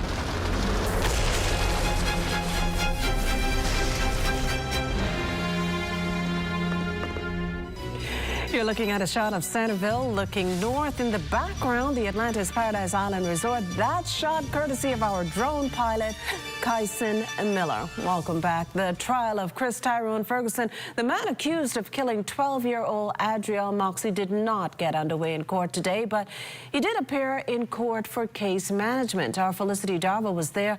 She spoke with Adrielle's mother, who remains in the fight for justice for her child. Mother of Adriel Moxie, Sasha Moxie, appeared at the Supreme Court on Wednesday as her daughter's accused killer was scheduled to appear. The trial has yet to begin, but Justice Gilomena Archer-Mins saw defendant Chris Tyrone Ferguson via Zoom from the Bahamas Department of Corrections. We spoke with Ms. Moxie outside of court as she reminisced on her daughter. This was her favorite time to go back to school, getting our bags or school things ready. This was her favorite part of the school year, getting back to school. She liked Junkanoo, the junior Junkanoo. She wanted to be in that. We really couldn't afford it at the time, but she wanted to be in the junior Junkanoo. And she liked soccer, playing soccer. She liked going to church. She liked just being with her friends and having fun, you know. Moxie says she and her family are trying to keep it together and move forward, turn a new leaf, and try to work out a better housing situation. And right now I'm trying to go to school to do art, because you know I paint. Meantime, Adriel's siblings miss their big sister. The children, they grow and they miss. Even after the other day, Urea just come bring me, put on one of the things and was walking around with it. He mess up. All them mess up. Because she was the oldest, so she was the most influential to them as their sibling, you know. Moxie made this appeal as she continues to follow the case. Don't let Adriel slip through the cracks. Justice for Adriel. Don't let her slip through the cracks. For the Bahamas Tonight, I'm Felicity Davo. Well, Forensic Science Week activities continuing today at the Police Conference Center, with additional high school students from here in the capital getting an opportunity to learn more about the role science plays in solving crimes. During today's event, the group toured an exhibition showing how suspects are linked to crime scenes. Forensic science is the silent witness. When no one is there, no eyewitness is present. The scientific evidence that is collected from the scene, the examination of them, speak the truth behind the situation. It can put someone at a scene, it could free someone, exonerate someone from a crime that they may have been accused of. It is very vital and important. The activities tie in with the international observance of Forensic Science Week, with forensic experts raising awareness among residents. Organizers are also hoping to inspire students to join the profession. We have a lot of cases that come in, and you always have something different, something busy. Each court we have to address, courts within the Providence and the Family Islands. We even do cases for Turks and Caicos and St. Lucia. So we're very, very extremely busy and have a lot of work on our hands. If you love science, if you're passionate about science, forensic science is an opportunity. In other news this evening, the Broadcasting Corporation of the Bahamas tapping into new markets as it strengthens its focus on local content. ZNS has finalized an agreement allowing its programming to beam across Jamaica, with the potential for an even wider regional reach. Arnika Bannister has the story. The Broadcasting Corporation is seeking to propel its reach in the Caribbean. After a successful link into the Turks and Caicos Islands, the focus is now on the growing regional market through Flow TV, offering television services in 20 Caribbean countries. Chairman Picewell Forbes is optimistic about the potential for ZNS. So we are just proud to be here. We want to say to you, we look forward to us bringing our product, and also you avoiding some of your products also hopefully from this community back to us in the Bahamas. And this can only grow from strain to strain. In Jamaica, Flow TV offers television services including channel packages and pay-per-view options. Manager of Finance Atara O'Sullivan is hoping to take this partnership to an even higher level. On behalf of Flow, we're very honored to have this contract. We're looking forward to another 5+ years and the expansion into other markets in the CWC realm in the Caribbean with ZNS. So we're looking forward to that partnership. We're glad that we are here, and we can't wait to see what's to come. General Manager Clint Watson shares his thoughts on the agreement, saying he is excited and looks forward to this partnership with Flow. We believe that this unique partnership with Flow TV sets us up for that. Flow is regional. It's in various countries in the Caribbean. And that makes a kind of partnership that we need of a platform that is in various jurisdictions to carry the stories of the Caribbean people. And so we're very excited. We value this partnership with Flow TV. We look forward to growing it and sustaining it because of this impact that this company has regionally. Deputy General Manager of Family Island Affairs, Darren Meadows, added that this collaboration will not only extend ZNS broadcast into Jamaica, but will also open the door for expansion into several other countries. He breaks down exactly how this will work. The partnership really is a television signal carriage agreement where ZNS is put on the network in various countries, and so when you go to the Turks and Caicos Islands and you turn on your Flow TV, you could click to ZNS and see the news and see the content just as if you were in the Bahamas. And so that is what we are trying to broaden and go into different Caribbean countries. And so Jamaica is one that we really have our eyes set on, and we believe that we can make a mark if we do that. This is a partnership that bridges the Bahamas, Jamaica, and beyond with vast potential for the corporation's growth and viability in the region. Reporting for the Bahamas Tonight, I'm Arnika Bannister. This portion of the news is brought to you by Folk Call Smart Pass, the smart way to pay at the pump. Are you straight? Bro, I ain't getting no service. I can't make no calls. I can't post nothing on my stories. I don't get it. Wait, you on a live?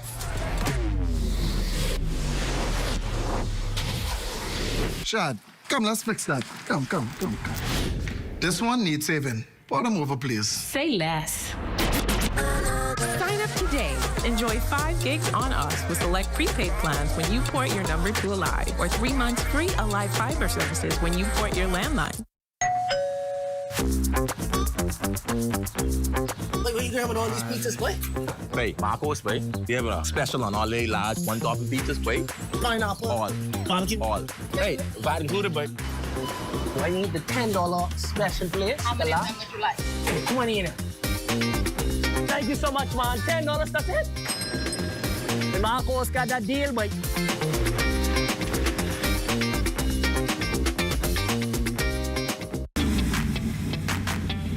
Introducing the Focal Smart Pass app that helps you to fuel up faster.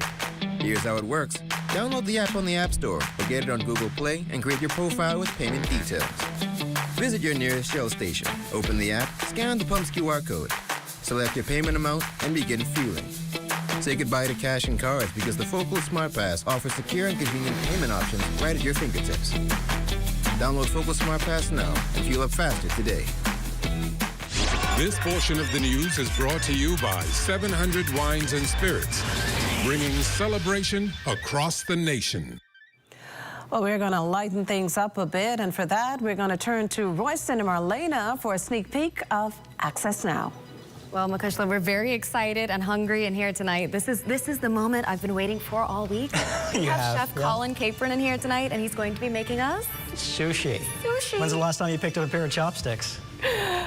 I don't really care for chopsticks, but I care for sushi. Okay, like whatever works. I mean, yeah. I'll be coming over there. We'll see you soon. See you soon. Stay with us. The Bahamas Tonight, the national report continues after this.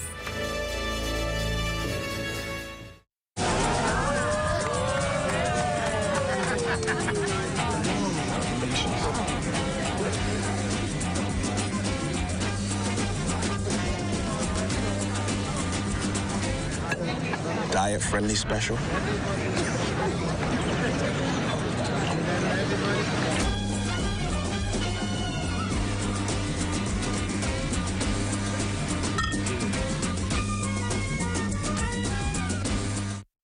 This year, your best year yet. Education is the key to success, and the University of the West Indies Global Campus Bahamas is your partner in success. Take a course that increases your value in a matter of weeks, or get that degree you've been dreaming of with convenient online learning. Visit us at global.uwi.edu/Bahamas, call 323-6593, or WhatsApp 456-6687 today. Blessings gonna find me.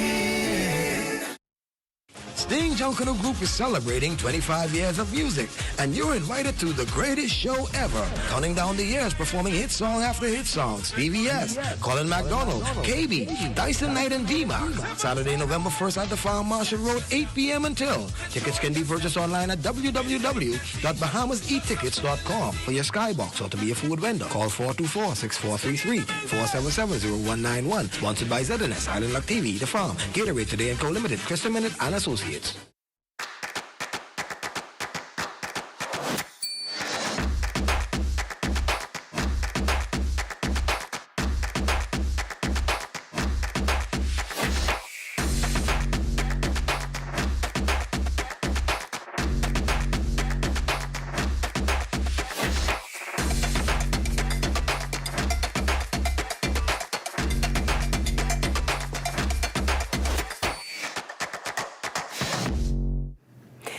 It's in this group of youngsters that ZNS found plants that need just a little bit of watering and warmth, and now they're growing.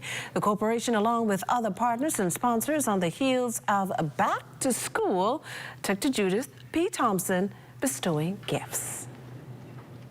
For years now, the precious students here at this fine institution, Judith P. Thompson Primary School, have been the adoptees of the Broadcasting Corporation of the Bahamas. And now ZNS is doubling down on its commitment to these students, alongside the Minister of Agriculture and Marine Resources, the Honorable Jomo Campbell Jr., and other organizations to make sure that each of these students' needs are met. A lot of people tend to forget sometimes that we're trying to build the whole person.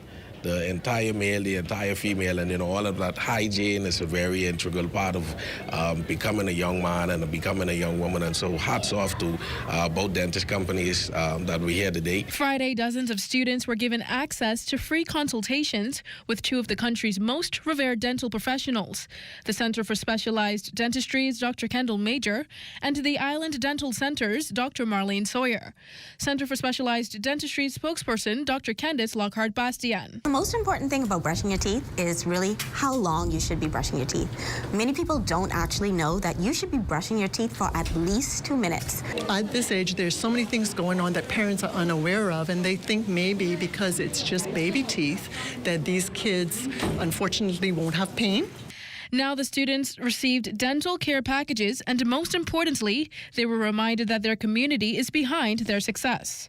The Social Club of the Broadcasting Corporation of the Bahamas hosted the event and provided lunch for the youngsters.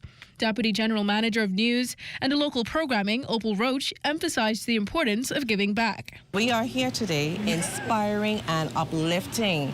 It's a total of 60 youngsters here at the school today. So we are so happy that our partners have joined us in this initiative, and they have provided gift certificates for the youngsters. So back to school. It's still a little time for them to get some additional stuff. So if they haven't gotten everything that they needed, we provided them with a number of vouchers so that they can take home to their parents to assist them. While BCB continues to support the students, marketing and sales consultant Dwayne Wallace has also spearheaded the Junior Toastmasters Club at the school. Club 1600 continues to work with the boys.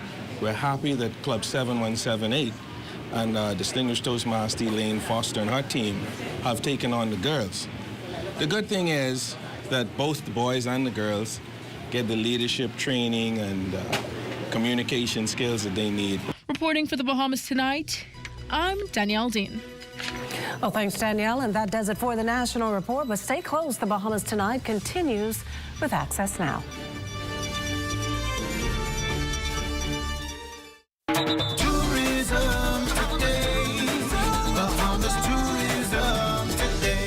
At Goodman's Bay, president of the Bahamas Chinese Dragon Boat Association, Dr. Christine Chin, gave us a glimpse into a world of friendly competition at the 4th Annual Bahamas International Dragon Boat Festival. This is our 4th Annual Bahamas International Dragon Boat Festival. It's our 4th time, and so that we started it in 2022. And we're doing so well. We have 27 teams this year, and we have teams from USA, from Trinidad, from Jamaica, and our local team. So we have about 27 teams. And they're very enthusiastic. It's more than just a recreational sport now. It's gotten to be very, very competitive here.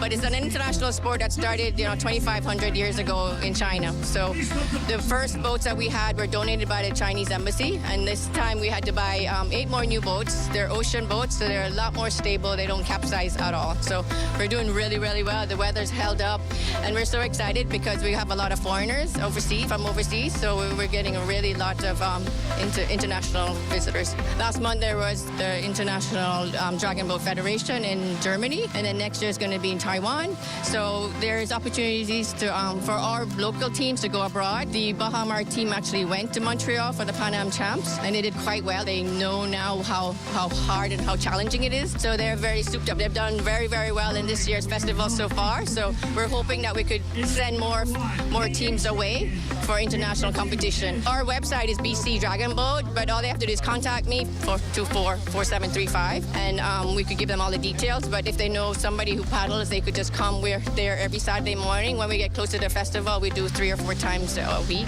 practice. But we're stationed right by Breezes, and the boats are docked there, and we take them out every Saturday morning from 8 o'clock to 10 o'clock. For more tourism updates, visit Tourism Today or Bahamas.com. I'm Michael Miller, and this is Tourism Today.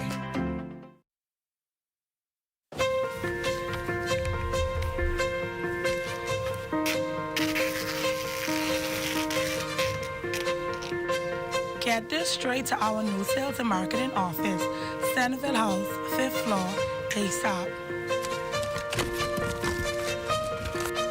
New sales and marketing office, Centerville House, 5th floor, quick. New sales and marketing office in Centerville House, 2nd Terrace West, 5th floor, on my way. New sales and marketing office, Centerville House, 2nd Terrace West, 5th floor. You could have caught a ride with me. We're only a block away from ZNS.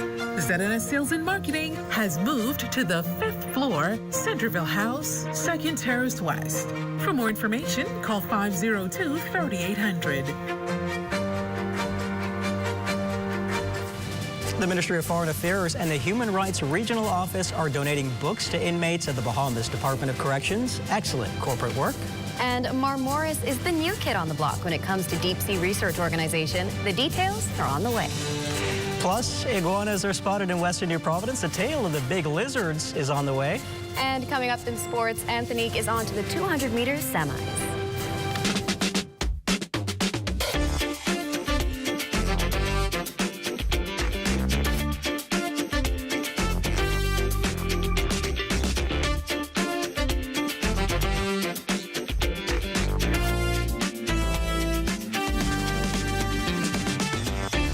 Bahamas Tonight Access Now starts now. Former First Lady Eleanor Roosevelt said the future belongs to those who believe in the beauty of their dreams. Good evening, I'm Royson Jones. And I'm Marlena Leonard. Welcome to the Bahamas Tonight Access Now. Konnichiwa, Marlena. Konnichiwa to you too, Royson. We actually have a sushi chef live in studio tonight, so we're going Japanese. Absolutely, sushi, and I gotta say arigato. Oh, there you go. So can't wait for that, but for now, let's dive right into the news. A call for support was answered by the Ministry of Foreign Affairs and the Regional Office of the Commission for Human Rights here in country to assist in facilitating a donation of books for persons incarcerated at the Bahamas Department of Corrections in Fox Hill. That request, made last year during a tour of the prison by the Bureau of Human Rights Security, came to fruition Tuesday morning with a donation drive of 1,000 books. Director General at the Ministry of Foreign Affairs, Jerusa Ali, says it's an honor to support any educational initiative that fosters dignity and advances others to the access of reading material. This book drive demonstrates the compassion and generosity of our people and our partners. It demonstrates the community's recognition that access to knowledge and reading is essential to rehabilitation and personal growth. In this light, today's success is not simply about the number of books collected, but it's about a shared commitment to dignity and second chances. Ali says they were deliberate in ensuring inmates have a wide variety of books to choose from. The books represent a wide range of genres. We have motivational and self-help, religious and inspirational, novels and comics, skill building and educational, history and biography, and we even have some foreign language books. And there's a demand for more foreign language books, both for those who speak a foreign language and those who want to learn a foreign language. As the book drive remains open, solicitation of books is being extended to the wider community. And a new deep-sea research nonprofit organization owned and operated by Bahamians called Marmoris officially launched today. Founder Denley Delaney says the organization's mission is to illuminate the deep sea and unlock the power of innovative, locally led ocean explorations and to explore its risks. Examples of that include deep sea mining, for example, which is a global conversation right now, which is the extraction of minerals and metals from the seafloor, such as nickel or cobalt, things that are used in batteries and electric vehicles. And right now, the deep sea is being looked at as a potential resource for these minerals, but at what cost to the marine environment? And so that's one of the potential risks. Delaney also addressed the current state of the country's deep sea habitat and what makes Marmoris so unique. As we know, is an archipelago that has an exclusive economic zone that spans over 600,000 square kilometers. And within that, we do have diversity of marine life and habitats. We have deep ocean trenches and deep water basins. There's the tongue of the ocean that runs throughout the middle of the archipelago. We have the Exuma Sound. We also have the Grand Bahama Canyon. And so there's so much that still needs to be uncovered. So far, we have already started collecting data within the Bahamas. Such a great project there. More sightings of green iguanas around wetlands near Cable Beach, raising some concerns by residents who live in the area. One such sighting took place just last week. Naturalist Elijah Sands telling ZNS News on Monday that the reptile may have either gotten here through plants, floated here through vegetation, or by boats. He says the green iguanas are an invasive species and could be quite harmful to the environment. The thing is that they can outcompete our native species. They can be aggressive. They do get very large. As you can see, some males you can see can be 4 to 5 feet. They get really big. So they can outcompete our native species. If these iguanas continue to reproduce and proliferate, if they end up in areas where we do already have our endemic rock iguanas that we find on some of our islands, most of them are already endangered. If these green iguanas can crossbreed essentially with our iguanas, then we run the risk of essentially hybrid species that can outcompete and eventually replace our native iguanas. Sands says the Bahamas should get a handle on the reproducing of green iguanas to avoid similar cases seen in the Cayman Islands, where iguanas are now in the millions. Sands says if you come face to face with the slithering creature, you must not capture it, but instead call a professional to do so. It can be dangerous if you don't know what you're doing. If you've not had specialized training and catching those sort of creatures, then you shouldn't just try to willy-nilly go and approach them. They will defend themselves. So they do bite and they do use their tail as a defense mechanism, and it's painful. Still to come, we're making sushi tonight. That's right. Chef Colin Capron joins us live in studio. And on the other side of the break is our Basil Dean with the weather forecast. So stay close. This September, you must remember that you save when you shop the specials at Super Value and Quality supermarkets. Sea bass tuna, 5 ounces, 85 cents. Devon corned beef, 12 ounces, $2.59. Red apples, 2-pound bag, $3.89. Danish spare ribs, $2.39 per pound. Boneless chicken breast, $2.79 per pound. September is special, and so are the savings at Super Value and Quality supermarkets. Hello. Bonjour. Hola. Hello. Ciao. No matter where your passport takes you, BTC roaming keeps you effortlessly connected. Enjoy seamless calls, lightning-fast data, and affordable roaming across the globe. No SIM swaps, no stress. Just one network, working everywhere. So go ahead, explore the world, and still be just a call away from home. Biggest night this November 1st. Join Alliance Promotions, YBE Promotions, Bahamas Ministry of Tourism, and Bahamas Air as they present the Fall in Love 90s R&B Concert Series at the National Stadium Ground, performing for the first time. Tyrese comes to Bahamas to deliver an unforgettable performance. Also performing R&B sensation Uncle Sam. Get ready for Deborah Cox. The Fall in 90s R&B Concert Series, Saturday, November 1st at the National Stadium Ground. Nassau. Tyrese, Uncle Sam, and Deborah Cox. Advance tickets are available now at all Cash and Go locations. Or log on to cashandgobahamas.com to enroll. Call 242-427-8111 or call 242-357-0116. Be there.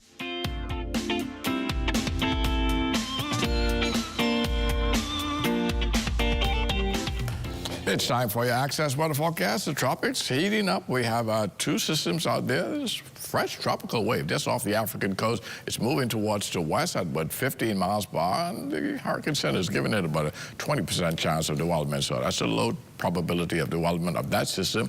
But we do have the 7th named storm for the season, Gabrielle, that formed earlier today. It's now packing winds about 50 miles per hour, and right now it's about 990 miles to the east of the Lesser Antilles, and it's moving towards the northwest at a pretty good clip, 14 miles per hour. And the good news is it's going to make that turn towards the north before it reaches the Bahamas, so no problem for this system here in the Bahamas. And as we take a look at our live weather radar, we can see lots of wet stuff, showers and thunderstorms across the northwest Bahamas. Some of that is now moving into the central parts of the country as well. And that will be with us pretty much through tomorrow off and on, but we'll see some clearing as we head into the weekend.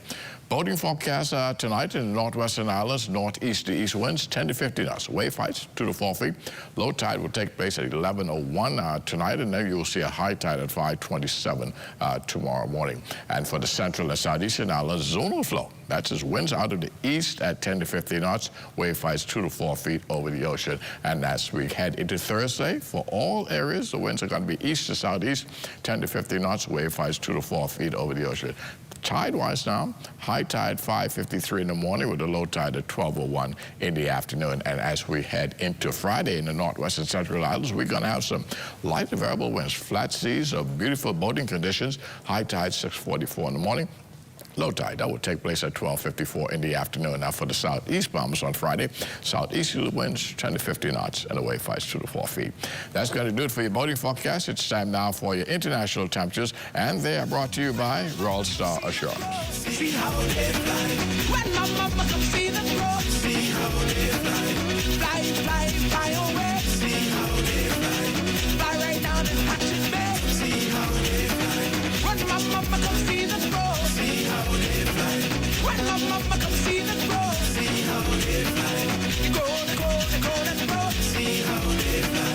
Fly right down in our scope. See how they fly. And that's going to do it for your international temperatures, brought to you by Royal Star Assurance. But join me at 11 o'clock for a full weather update. Marlena and Royston.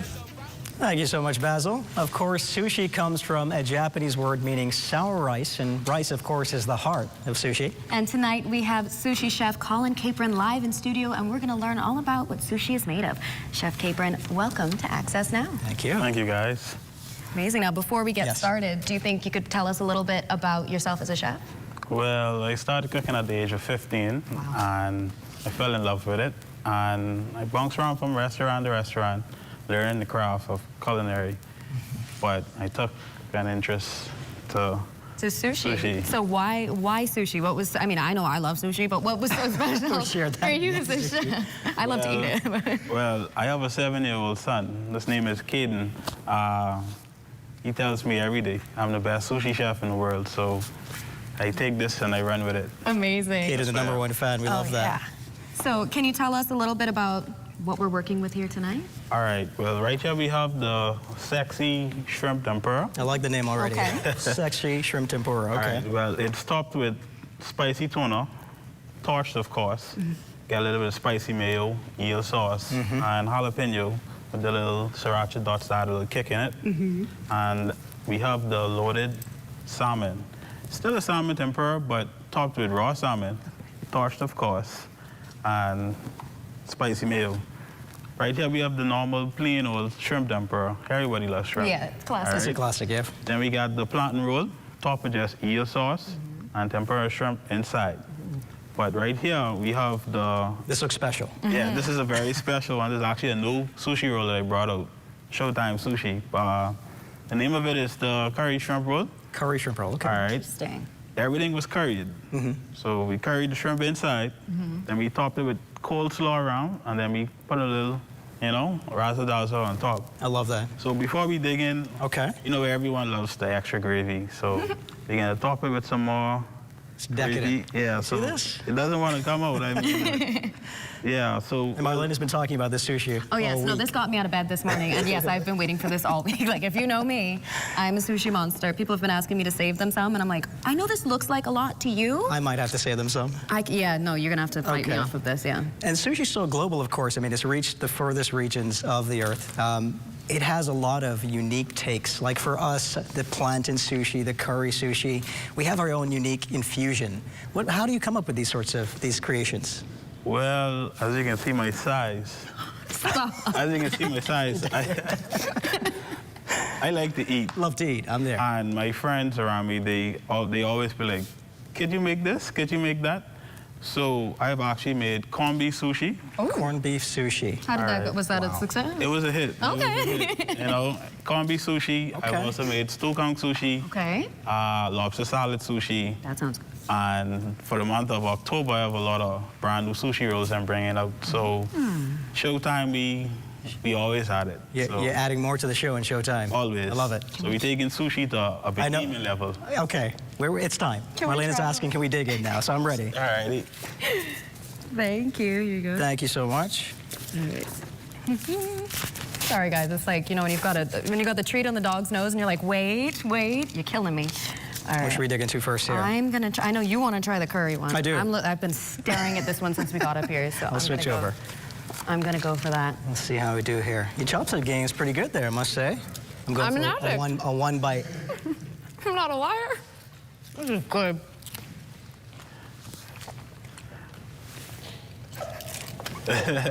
I can't speak for a second. The curry. We're gonna have to stop the rest of the show. So good. I'm just gonna take this. It's so good. Oh, hello. Absolutely incredible. A special guest, everybody. Guess who it is? Our general manager, Mr. Clinton Watson, joins us with some sushi. Come on down. The show has been derailed. To the left. We love it. We love it. Don't be shy. I think I'm gonna. There we go. How spicy is this bite? I know you mentioned like 6 different kicks in this one. It isn't really spicy. The last ones, I usually let them try it out. That's a little group I call my friends. The last ones. The last ones. Yeah, so. Okay. They call it that because if they try it and, they'll be the last ones. The last. So, it isn't that spicy. You can give it a try. The jalapeno toppers to add a little bit more kick to it. Okay. What's the loadedness in the loaded salmon? Yeah. Okay. So This is very good. I'm so sorry you can't taste this. It also smells amazing. Let me get one more in here. Best segment of Access Now this week so far. Bye-bye. Huh? Bye. Bye, Mr. Watson. So good. Incredibly awesome work here. Your creations are fantastic. We can't see what you have next on the menu for Showtime. Well, every Tuesday I do $10 sushi. So feel free to call me anytime. What does that include for the $10 sushi? What's the number? 467-1034. But on the $10 menu, we have the plantain roll, shrimp tempura. Yes. And if you want to add a little extra toppings, just give me a little buzz and we can work something out. Say less. Free delivery. Free delivery too? Okay. Yeah. You heard it here first. Oh my gosh, look at this. More people are coming in. I have to take my plate and run. No, your son is absolutely correct. You are amazing. And as a sushi addict, this gets the stamp of approval. The stamp of approval. The Access Now stamp of approval. Oh, yeah. All right, thank you. Thank you so much. Awesome work here Alrighty. tonight, Chef Colin. It was our absolute pleasure hosting you.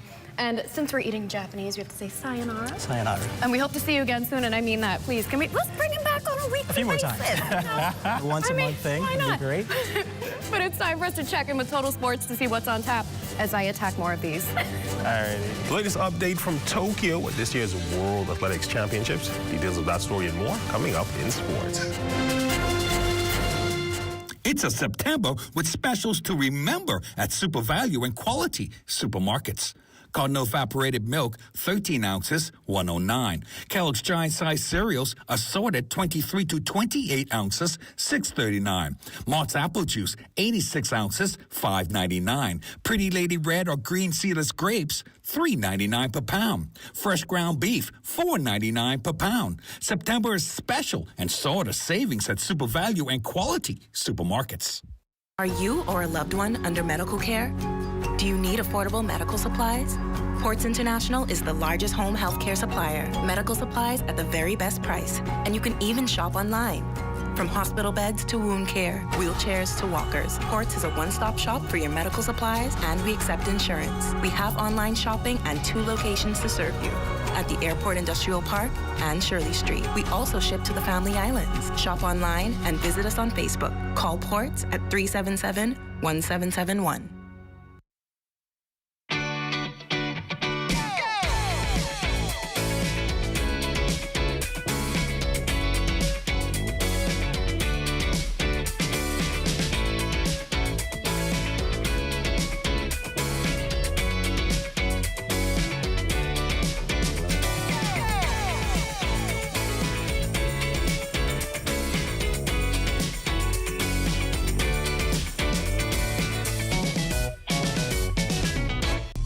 Come and visit us at Shop Smart, 'cause everything is here. Yes, we have it all for you. Toys, clothing, office supplies, appliances, custom cut blinds, bedding, drapes, and rugs. Come and visit us on Mackey Street, 2 blocks down from Wolf Road. Call us at 698-1052. Shop Smart, Shop Smart, oh, everything is here.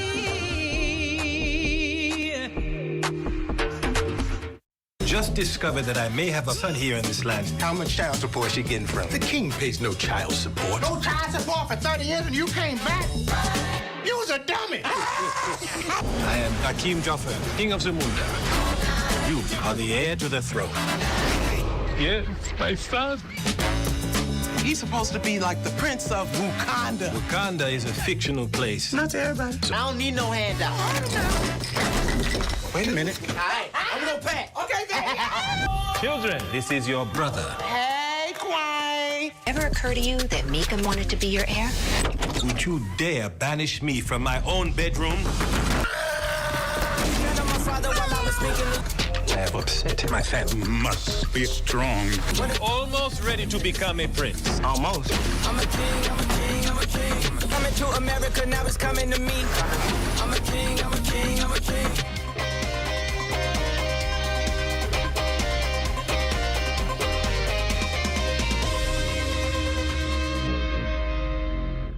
Welcome to your Wednesday Sports Check, everyone. I'm Amajal Knowles, topping sports. A handful of Bahamians in action earlier today over in Tokyo, Japan at the World Athletics Championships. Starting up first with the opening heats of the 200 meters.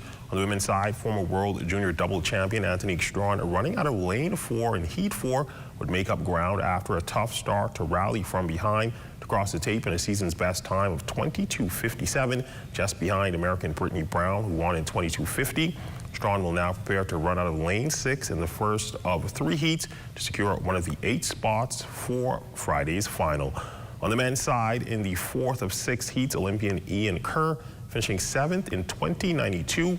A tough draw as he will compete with reigning world champions Noah Lyles, who would take that heat in 1999. On the field, Kewan Culmer competing in Group B of the men's triple jump. He had a best leap of 16.39 meters on his second attempt after he scratched both the first and the third. He was 14th in his flight for 23rd place overall. In the men's javelin, national record holder Keyshawn Strawn making his global debut as a senior competitor. He had a heave of 80.93 meters. That would be good enough for 12th place in Group A. And that's all the time we have for you for sports on this Wednesday. I'm Amajal Knowles, signing out until tomorrow.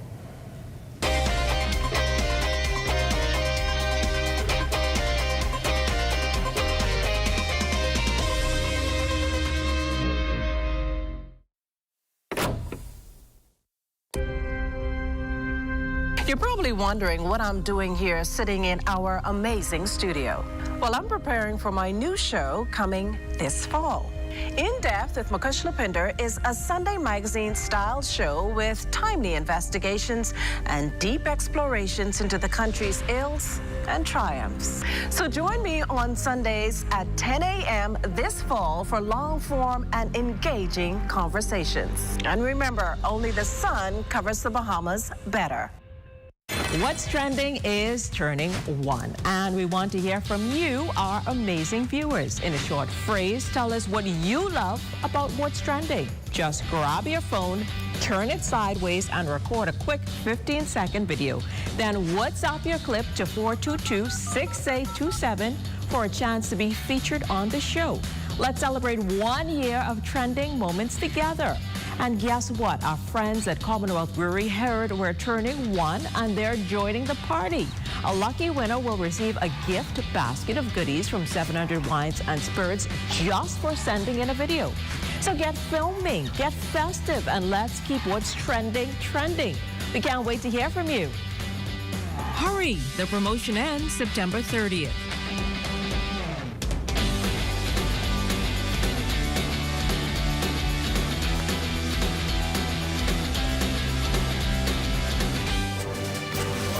You're looking at an aerial shot of the area of Goodman's Bay in western New Providence. Goodman's Bay's history is tied to its role as a historic submarine cable landing point in 1892, which helped to name the area Cable Beach.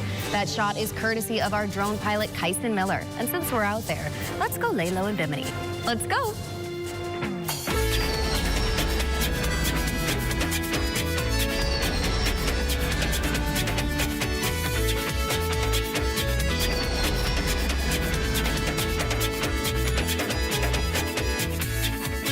Bimini is on the rise, and the biggest sign of that progress is the island's new airport. The project is moving swiftly with pavement on the new airstrip already completed and vertical construction now underway.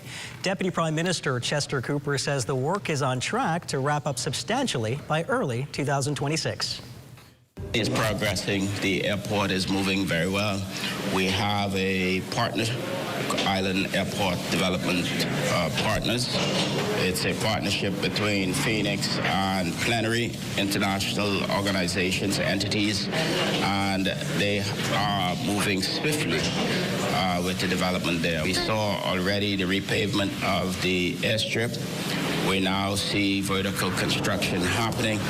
We anticipate that this airport is going to be substantially completed by early 2026. But it's not just about bricks and runways, it's about connections. The new airport is to bring international airlift for the very first time. Deputy Prime Minister Cooper says announcements on new airline partners are just days away. Absolutely great news there. Marlena? That as a result of this new airport, we know that we're getting some new airlift. So over the course of the next 7 to 10 days, we'll be making some announcements with our airline partners about new airlift coming into Bimini. This is going to be the first time that Bimini has this type of international airlift. I'm excited about it. It's going to work wonders for the hotels on the island, the residents. It's going to enhance their way of life. It's going to get more traffic on the island of Eleuthera. And this is truly Bimini, the island of Bimini. This is truly going to work wonders for Bimini and its people. Thanks, Royston. Well, it's time for Let's Talk Socials with Matea Cunningham. And today she reminds you of Salty, the forgotten Bahamian snack. Hi, social media lights. Do you know what I could go for right now? A cup and a bag of Salty. When's the last time you've had one? For the younger folks who haven't had the privilege, Salty is a classic Bahamian snack that used to be a staple in mom and pop shops, schools, wash houses, everywhere really. Well, today's spotlight goes to social media user Lauren Tassie, who uploaded a tutorial on how the snack is made. Get ready to have your mouth water.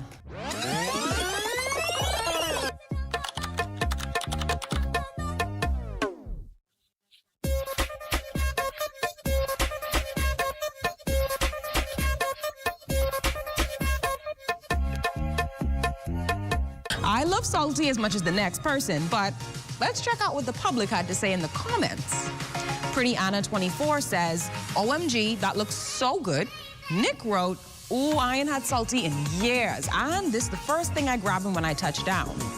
Finally, Lizzie got the juice said, I haven't had salty since I was little. I miss home. It's clear to see the people love them some salty. Comment down below if you miss this classic and let us know when you're making it again. That's all for today.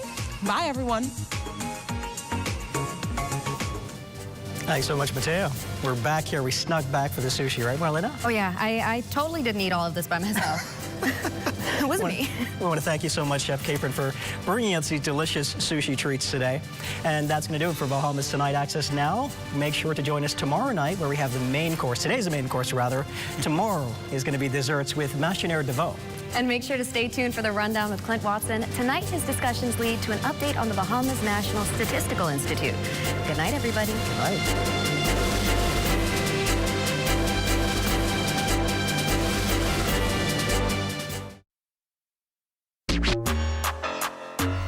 In a test of knowledge, creativity, and teamwork, 9 schools rise to the challenge. Mary Starr, Tabernacle, Jack Hayward, St. George's, Bishop Michael Eldon, 8 Mile Rock, St. Paul's, Grand Bahama Academy, and Sunland. The brightest young minds go head to head. Who will lead? Who will win? Who will make history in the battle of the brains? Powered by Grand Bahama Power. Clint Watson has been the trusted voice of journalism for over 2 decades. He is your first choice for hard-hitting discussions, your best choice for current affairs issues and investigative journalism. It's time to start the journey of relentless journalism. It's time to start the journey of facts over fiction. It's time for the Rundown with Clint Watson here on ZNS, where only the sun covers the Bahamas better.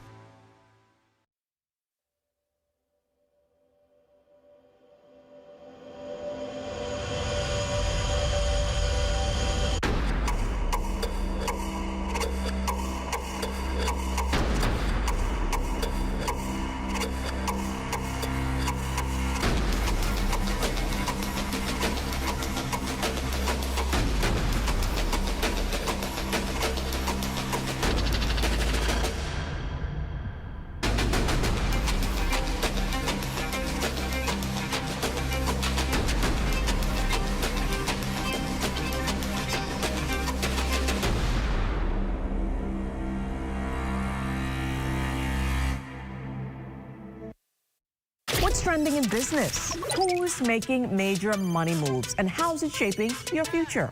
This is Economics, your front row seat to the biggest stories in business, innovation, and finance. Powered by the Sand Dollar, the digital currency of the Central Bank of the Bahamas. It's fast, secure, Bahamian. We're breaking down the numbers, the news, and what it means to you. Tune in every Thursday at 6 p.m. for the trends, the insights, and the stories that matter. Get informed, get inspired, get in the mix with Economics.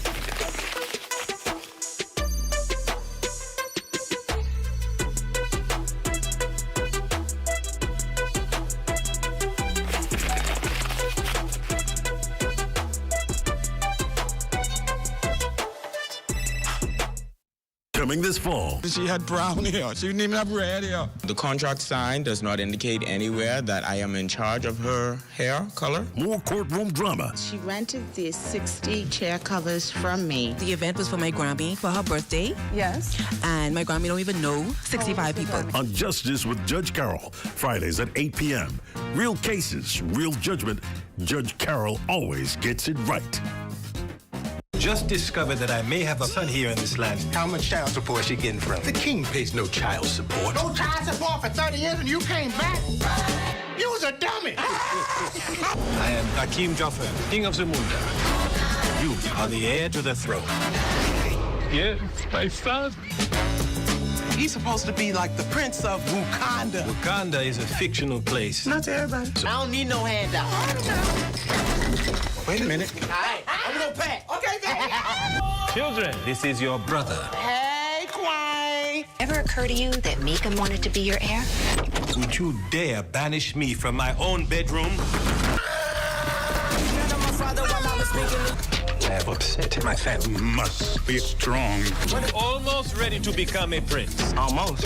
I'm a king, I'm a king, I'm a king. Coming to America, now it's coming to me. I'm a king, I'm a king, I'm a king.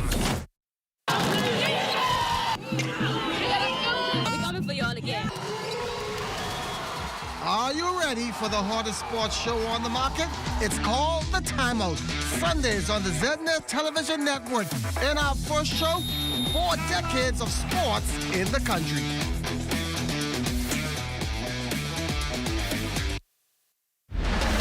Planning the execution of a newscast is serious business. From the assignment to the concept of the story, everything has to be precise, on point, always. The Bahamas Tonight, the national report, is your trusted news service. We get it right the first time.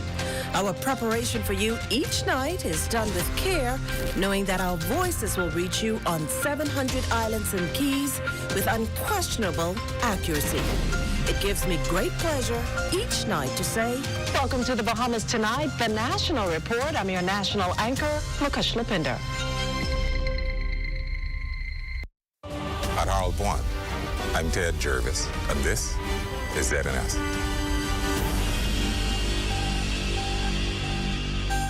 The Rundown is brought to you by Commonwealth Brewery Limited.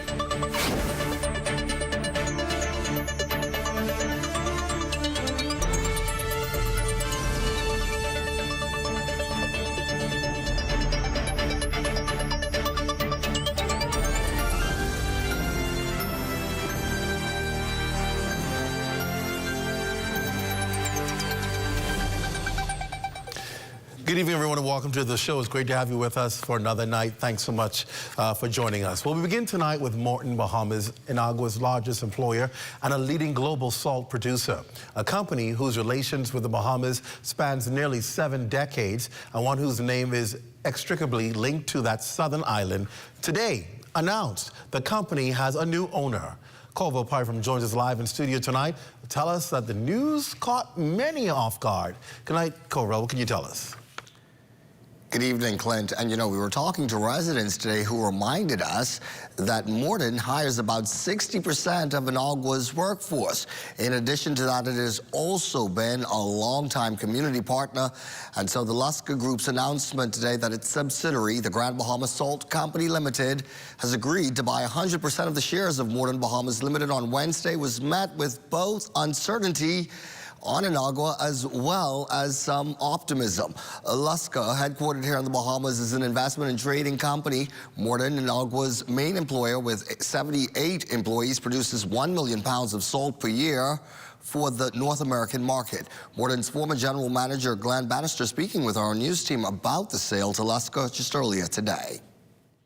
We know that they had meetings with their employees, but no public notice has been issued by the company. So no one really knows exactly what is going on or what is happening right now, other than what was stated in the news bulletin that the Grand Bahamas Salt Company has purchased 100% shares of Morton Bahamas Limited. The new owners plan to invest substantially on Inagua and expand salt production on Morton Bahamas' 300,000 acres. In the 1970s, Morton Bahamas had as many as 250 employees, but Bannister says attrition and mechanization have trimmed staff to around 70 today.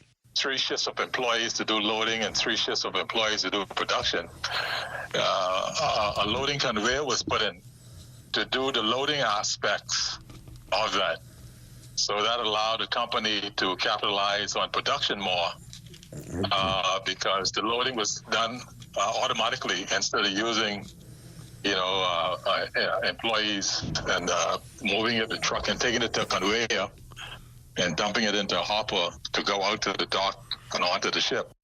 He says the company held a meeting with staff recently, leaving Inagua's 950 residents cautiously optimistic. We would hope that they would be and continue to invest locally in Morton Bahamas Limited and ensure all the jobs that are presently being had by the people who live there.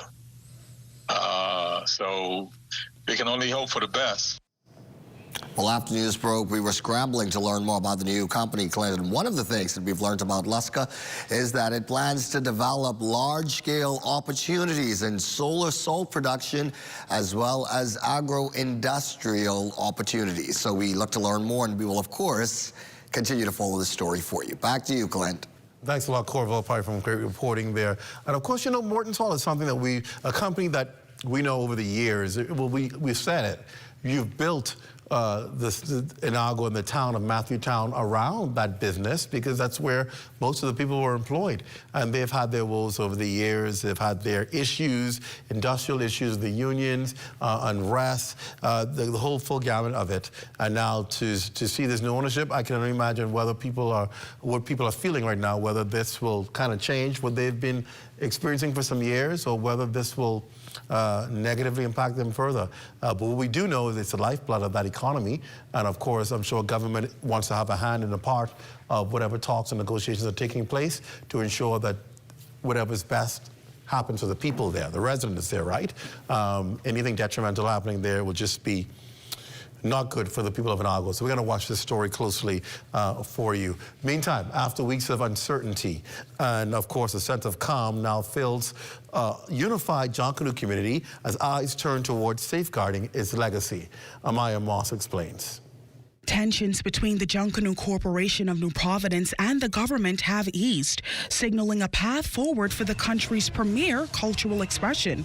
The standoff, which sparked concern over the future of our main cultural expression, left many Bahamians questioning whether the beat of the goatskin drum would fall silent this season. JCNP Chairman Dion Miller says after weeks of uncertainty, both sides have reached a resolution that restores confidence among Junkanoo. We and the government are in a better place today. We are in the process of finalizing a MOU as regards to the parades for this year. As the minister stated, there will be no changes to how the JCNP and the government operate with our partners for this year, with a view that we come back to the table within 90 days after the conclusion of this year's parades to begin negotiations on a formalized commercial management agreement. Miller emphasized that the JCNP will actively monitor and counter any threats to destabilize the structural core of our heritage. And so the JCNP and Junkanoos going forward will be paying special attention now to what the plans that these political platforms put forward. The Free National Movement is already in contact, wanted to share what their plans and their vision is as relates to partnering with the JCNP and Junkanoo for the country at whole. This current administration has already shown what their motivation is, and the COI is in the process of putting their platform together. So I think as Junkanoos, we too now have to pay attention to what these platforms as it pertains to culture involves, just like any other industry, because what they do really affects us. As conversation continues and preparations begin, all eyes remain on Bay Street, where the focus now shifts from discussions to execution. For the Bahamas Tonight, I'm Amaya Moss. Thanks a lot, Amaya. Some good news there, right? Because nobody wants Junkanoo in jeopardy. That's like stealing Christmas from Bahamians. So good news here to know that there is some peace in the middle, at the end of the storm, and that Junkanoo can go on and people can look forward to the celebrations, particularly in the holiday season. We were all optimistic, hoping that things would go well. At the end of the day, the people who won are the people, right? I keep saying that it belongs to the people, and the people's will should be carried. And I think it was carried in this, and hopefully they'll be able to reach even more solutions as they come to an agreement with this legislation and with the authority, the proposed authority they want to bring into play.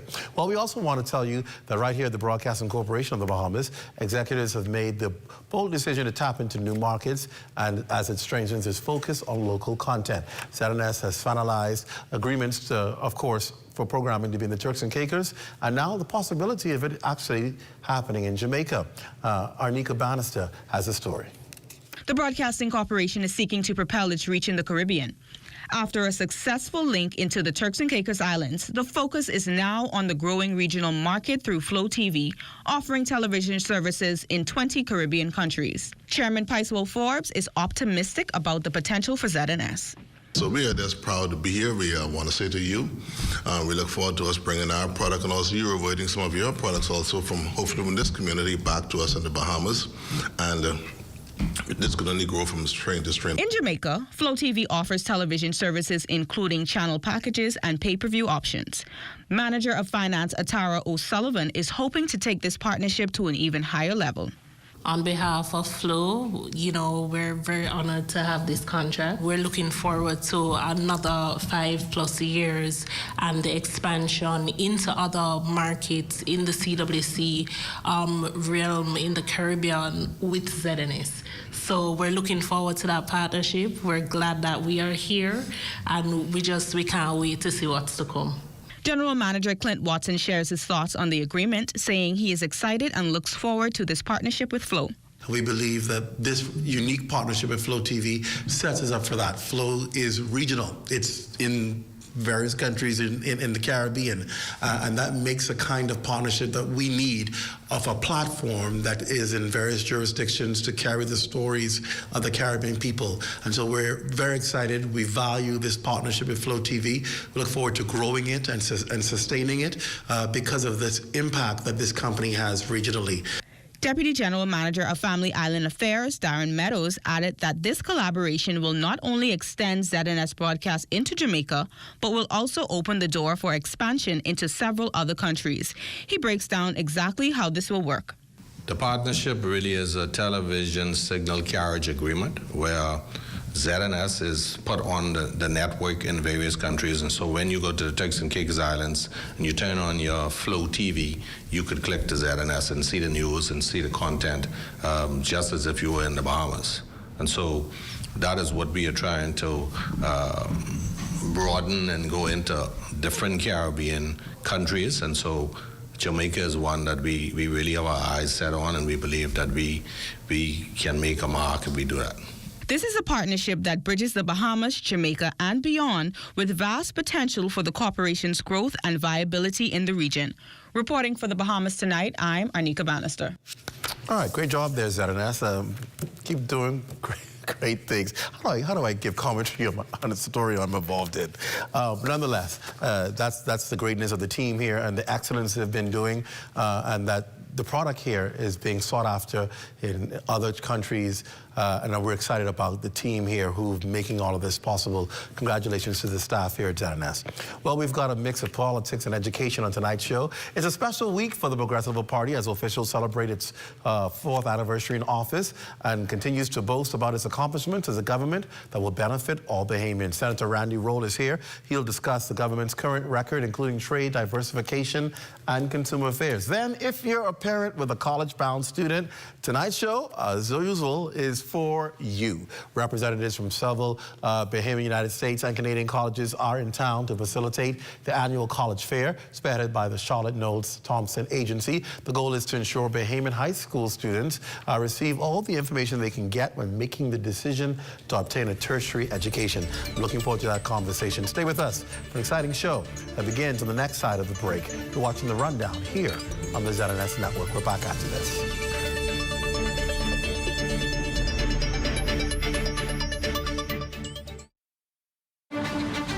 I am a master plumber by profession. I've been doing plumbing for over 40 odd years. When I was 9 months old, I was diagnosed with polio. To me, living with polio, I took it the way it is. I never allowed my polio to get in my way of anything. In fact, I love when people doubt me, and I just prove them wrong. And let me tell you, in the world, you could only find a plumber as good as me, but you ain't gonna find no plumber better than me. People with disability, they just need a chance. In this program, I feel so encouraged. Most of the mentors have different kind of disability, but disabilities like me. Sharing and caring and showing so much support with people with disability. They would encourage you to go beyond. I wish this was around a long time ago. Right now, I would have been a millionaire. You out there who have a disability, don't be afraid. Take the step. If you believe it, you could achieve it. And remember one thing, ain't no one better than me, and ain't no one better than y'all. God made all us equal. For more information about how the SBDC can help your small business to make a big impact, give us a call at 461-7232 or visit sbdcbahamas.com. The draw promo, take one. Blessings, this is the ancient man. All right, the draw promo, take two. You prefer to give them McDonald's before you could give them peas and rice? Man, ancient man, what you doing, man? Take three. If the booger man ever beg you, don't give him none. If he try to hold you and hide your great God, break off and run. If he say you look sweet and juicy, watch it. He just wants some, cause if the booger man ever bite you, meow. The drop. I don't mean drop nothing. It's the drop show. It's music, culture, art, entertainment. Trust me, y'all ain't never want to miss this energy on The Drop. So you could drop for the drop. Yeah, little mama, bust the drop. Look out for the drop coming this fall.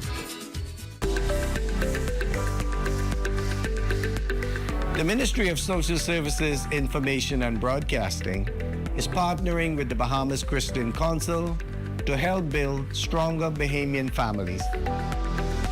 I believe that our ultimate experience in living begins with God and family. Our purpose is to facilitate, guide, inspire, and equip you to have a better life. And a strong family foundation begins with each of us trying to become better individuals.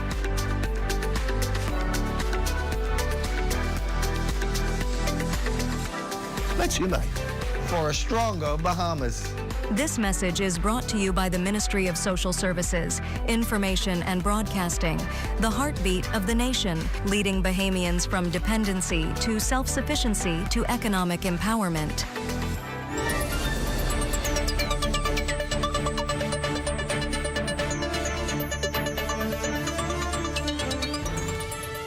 Welcome back. Progressive Liberal Party leader, Prime Minister Honorable Philip Davis is grateful to Bahamians everywhere for working with his administration to elevate the Bahamas over the past 4 years. It's been his message all week.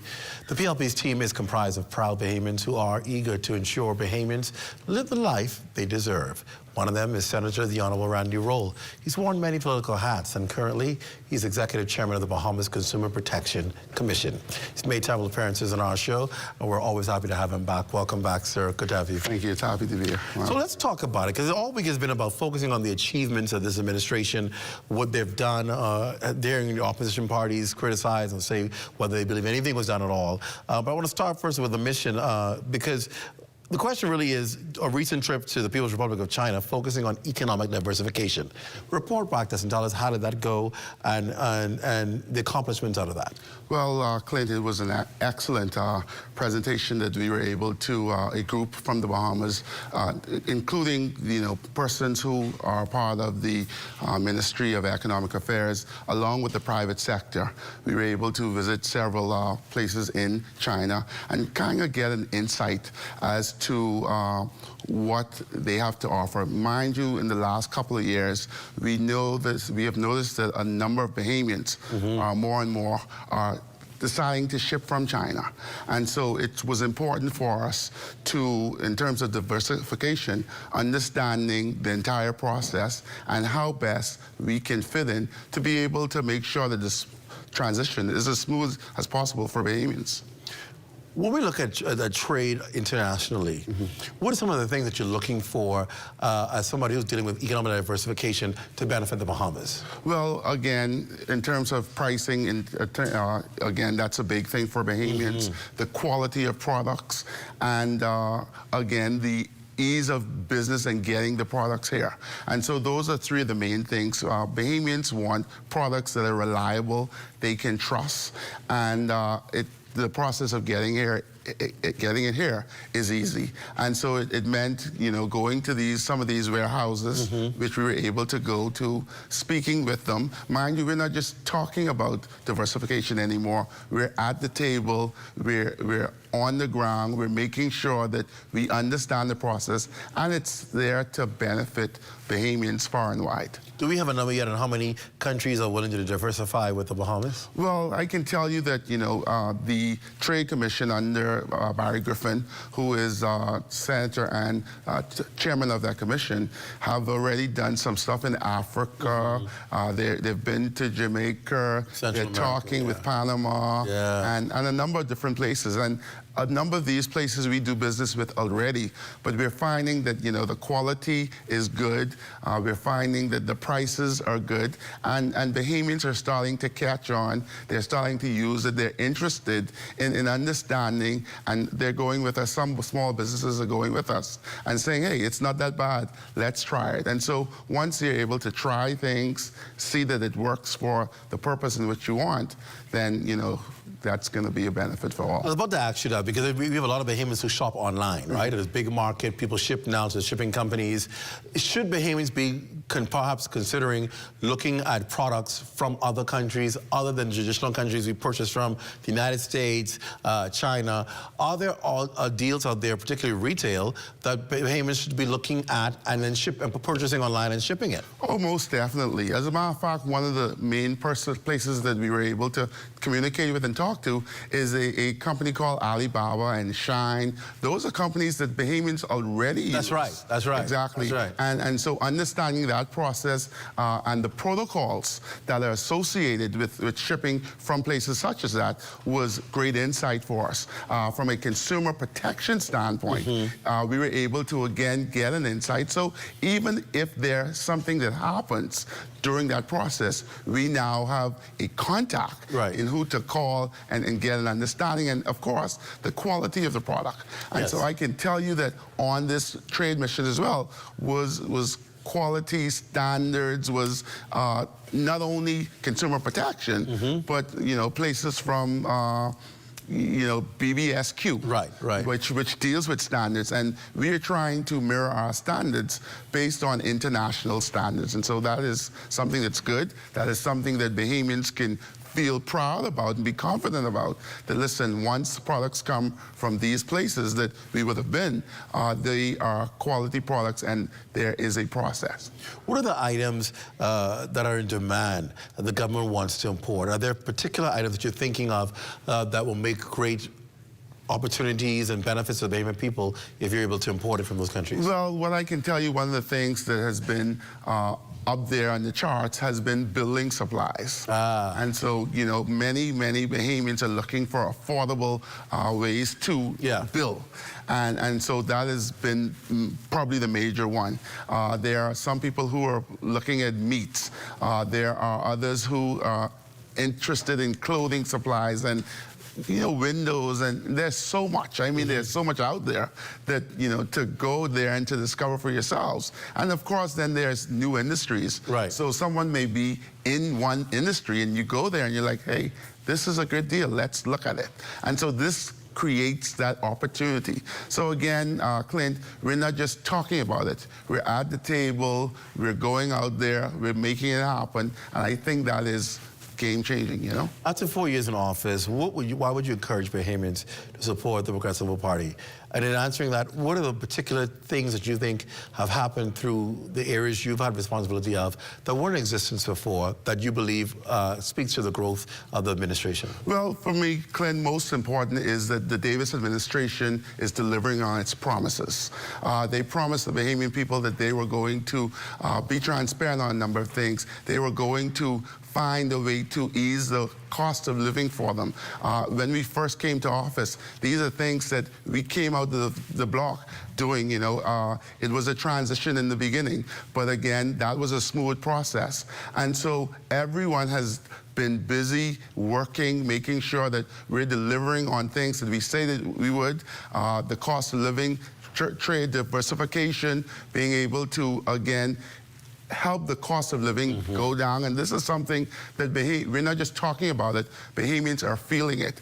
We've also changed the laws and updated the laws on consumer protection. And so, like I said, for the 4 years that we've been in office, I can tell you that if you total the amount of monies that we were able to put back in the pockets of Bahamians, it's a little over $500,000. And so this is monies that would have been lost. That, again, this is one of the many, part of the bigger plan to create the cost of living, help the cost of living for Bahamians. And so we're proud that that is one of the things that's happening. And I think that, you know, Bahamians are going to be pleased because there's lots more to come. And so it's a process. We started it, and it's going well. So about starting processes, what do you see happening next, particularly with being able to ensure the protection of consumers? What's the next? We now are at a place where people can call and report if there are concerns, something that we didn't see happen in the past. We now see people actually taking advantage of it and actually getting results from it. But what would you like to see the future for the Bahamas when we talk about consumer protection? Well, again, we want to get to a place where you can know what you're getting. Right. You understand the process of what you're getting, and it's delivered in time. For example, I can tell you one of the things that we're putting in place is a verified vendors program. This is a certification program, and again, it's based on international standards, where you know that the quality of product you're getting is good because it's gone through those international standards, and this is something that is exciting. So we're working on the verified vendors program. That's going to be good. I can tell you that in China and other places, we've seen it done. So we're not reinventing the wheel. It's something that's been tried, been proven, and we're excited to use it for the benefit of Bahamians here. I can also tell you that the Davis administration is working on an app, which again, that's like at the final stages, where you will be able to, for example, you want to buy a loaf of bread. You can go on this app and look to see which places have the bread and at the cost, which you can find it. Yes, exactly. And so you can compare prices even before you go there.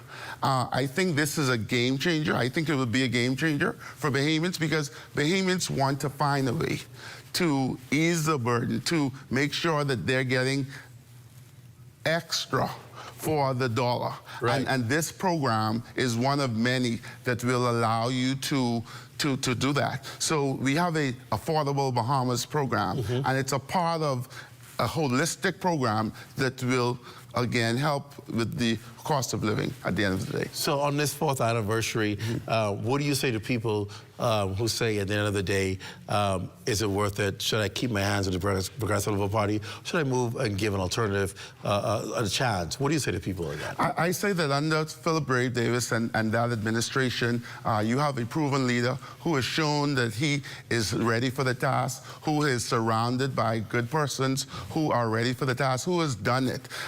We have been able to affect and create some things, cause some things to happen already. And again, we are headed in the right direction. I believe that come next term, you're going to see even more. And so it's a government that's headed in the right direction. Now, I understand that there are some opposition, some people, and that's cool because what is good for the Bahamian people is bad for the FNM. And so we understand why some people may feel otherwise, but you know, I just say look at the track record, look at the things that's been happening, and I think will continue to happen under a Davis-led administration. All right, Randy Rhodes, always a pleasure, Senator, to have you here and talk to us, especially on the anniversary. Thanks for coming. Much appreciated. Yes, thank you. All right, and stay with us. And before we leave, I want to also wish Bishop Neil Ellis a happy birthday. Yes, he's celebrating today, the good bishop. I joined him that too. Happy birthday to Bishop Ellis. When we come back, we'll introduce you to one of the country's aspiring political candidates. And he has a powerful message. And you'll meet him right after the break. Stay close.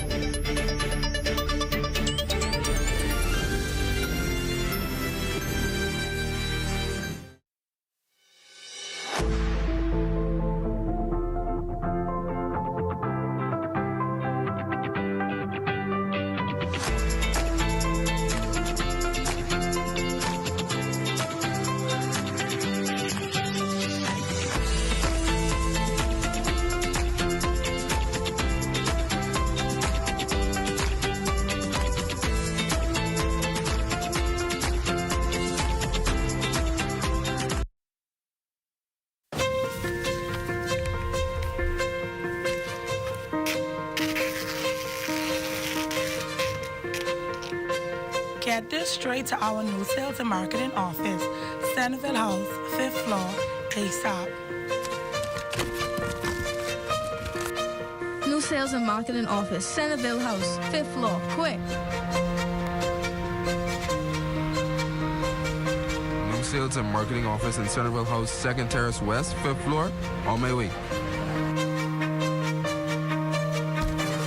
New sales and marketing office, Centerville House, 2nd Terrace West, 5th floor. You could have caught a ride with me. We're only a block away from ZNS. ZNS Sales and Marketing has moved to the 5th floor, Centerville House, 2nd Terrace West. For more information, call 502-3800.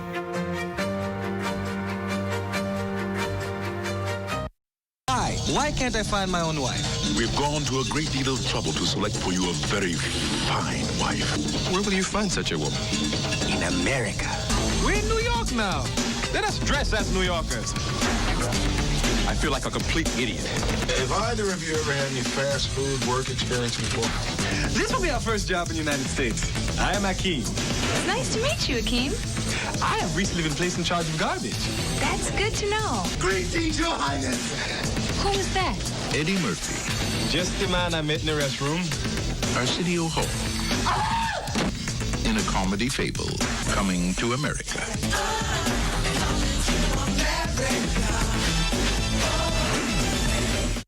The internet isn't just for surfing. There's a sea of shoppers buying online, and you can connect with them on Tingsy. Tingsy is the SBDC's online storefront built for Bahamians. Take your business to the next level by selling to customers online, both at home and around the world. People want Bahamian things, and if you got things to sell, sell on Tingsy. Find out how you can connect with a sea of buyers by visiting tingsybahamas.com.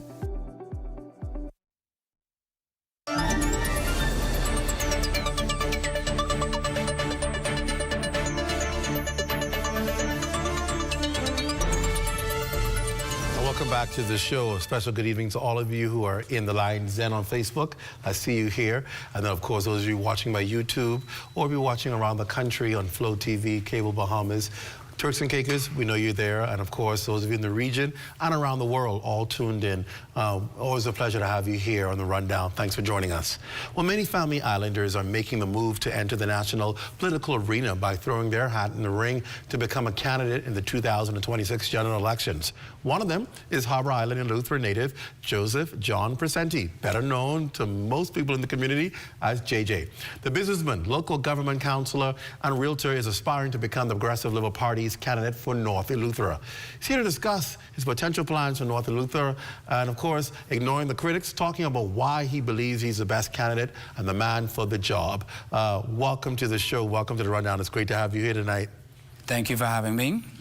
So listen, people have heard about you. People have seen the work that you've done. Let's find out exactly who you are. Tell us a little bit about JJ Presenti, who you are, your background, and what has brought you to this point. Yes.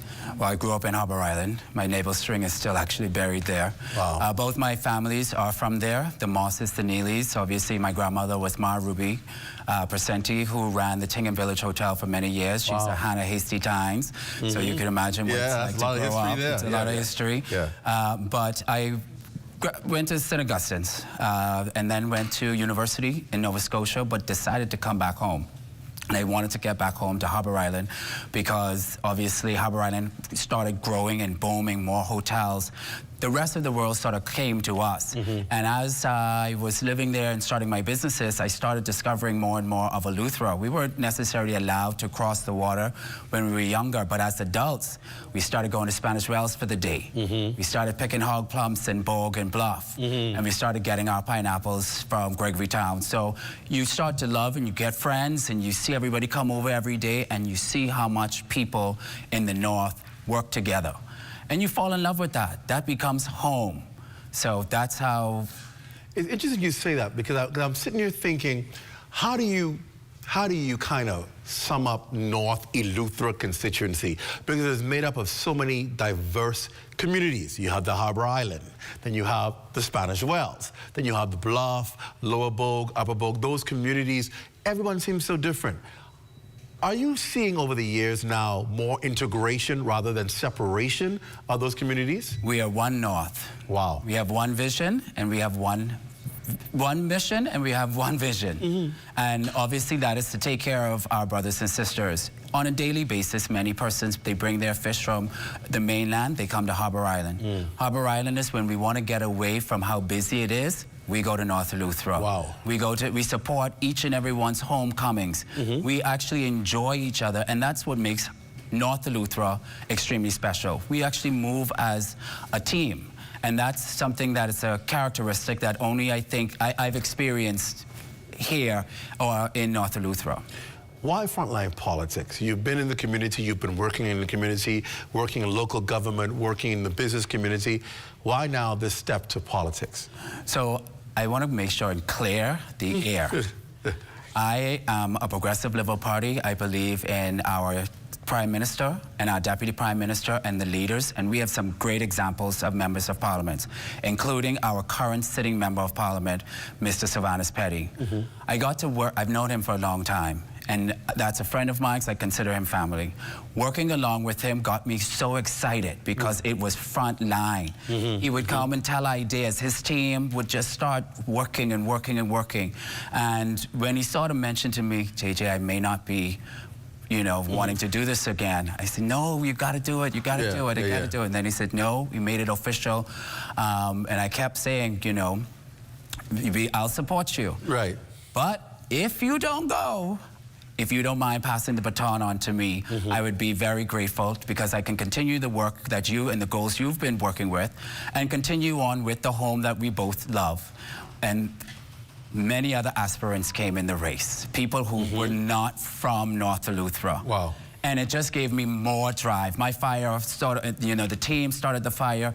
We sort of said, this seat belongs to somebody from Eleuthera, who lives in Eleuthera and who has Eleutherians at the best interest of heart. If it is not Mr. Petty, my team felt that it should be me. So we have to see what the PM says and what the council says and what Mr. Petty does. So as we sit and wait, I will support my party and I will support Mr. Petty, and we support, well, we PLPs, you know, we support anybody who comes.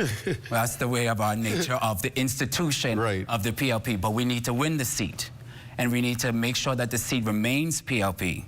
So that's a factor that I think needs to be considered. You raise an important issue. Is the seat winnable by the PLP again?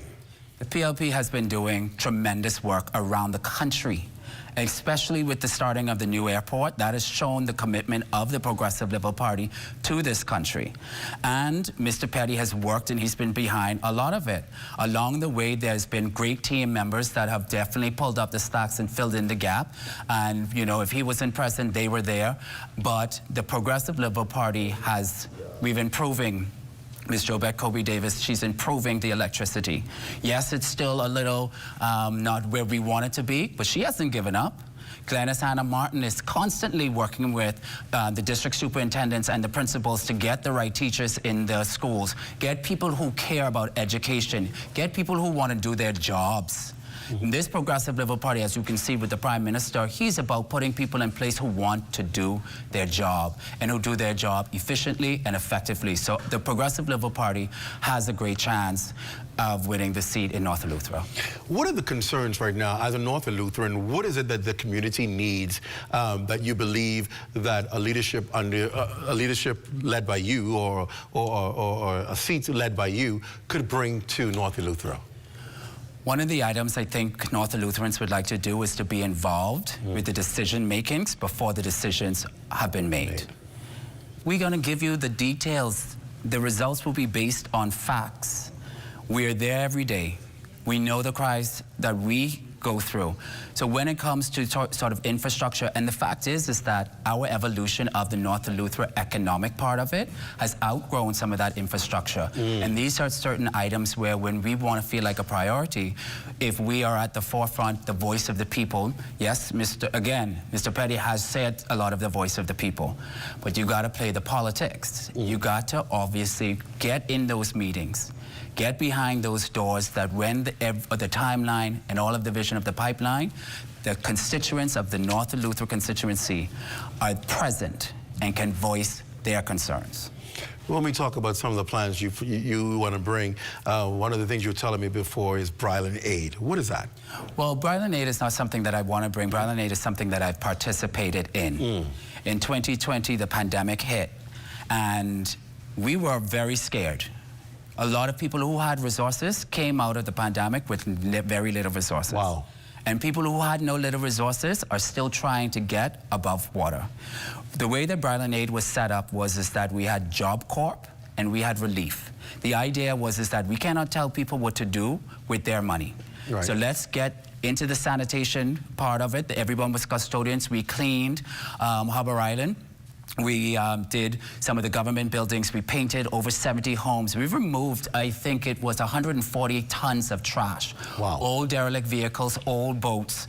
But what it did was it gave about 80 to 120 persons at one time a paycheck at the end of the week. Wow. We also fed those persons 3 hot meals a week and 2 cold meals. Then there was relief. So most people, when they think of giving something to someone, is a box with tuna and the basic necessities. Right. And I think that that's admirable. What we decided to do was to complement those persons who were doing that, and we added hams, turkey, chickens, we added ground beef, we did propane, we did brewpane, we did sanitation napkins, healthcare, all of the things that if you didn't have it, at least it was in a little box that you can just go. I mean, a deodorant is like $9. Wow. So during this time, over those years, the CapEx projects also included a new tennis court on Harbor Island, a brand new playground. We resurfaced the basketball courts and we put in new rims. So these were things that you could tangibly see, but these were done through a public-private partnership. People who don't have businesses, but people who live in the north, who decided that because they love where they live so much, to protect the integrity of the people during that time by just providing a little bit of support without asking for anything.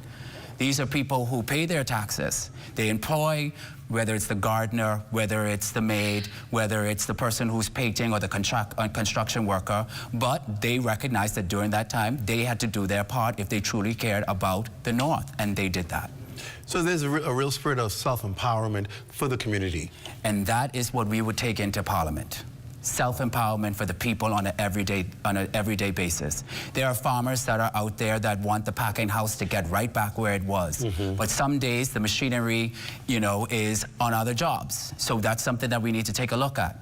We also need to take a look at these small businesses who just need to get into a portal, somebody to show them how to register their business, get their TIN number, and how to do their tax compliance, and how to be up to date with all of these requirements.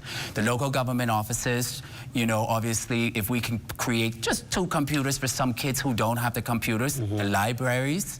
I used to have a library card, but used to go to the Fox Hill Library. Right. But back then there weren't, I'm not that old, but there were computers with printing and Google. But you would take out your books and you would get your research and your encyclopedias. These libraries, if we could just update them through public-private partnerships, we accept donations. Most people, when they hear someone wants to accept a donation to the government, we have a reservation. And that reservation is dated.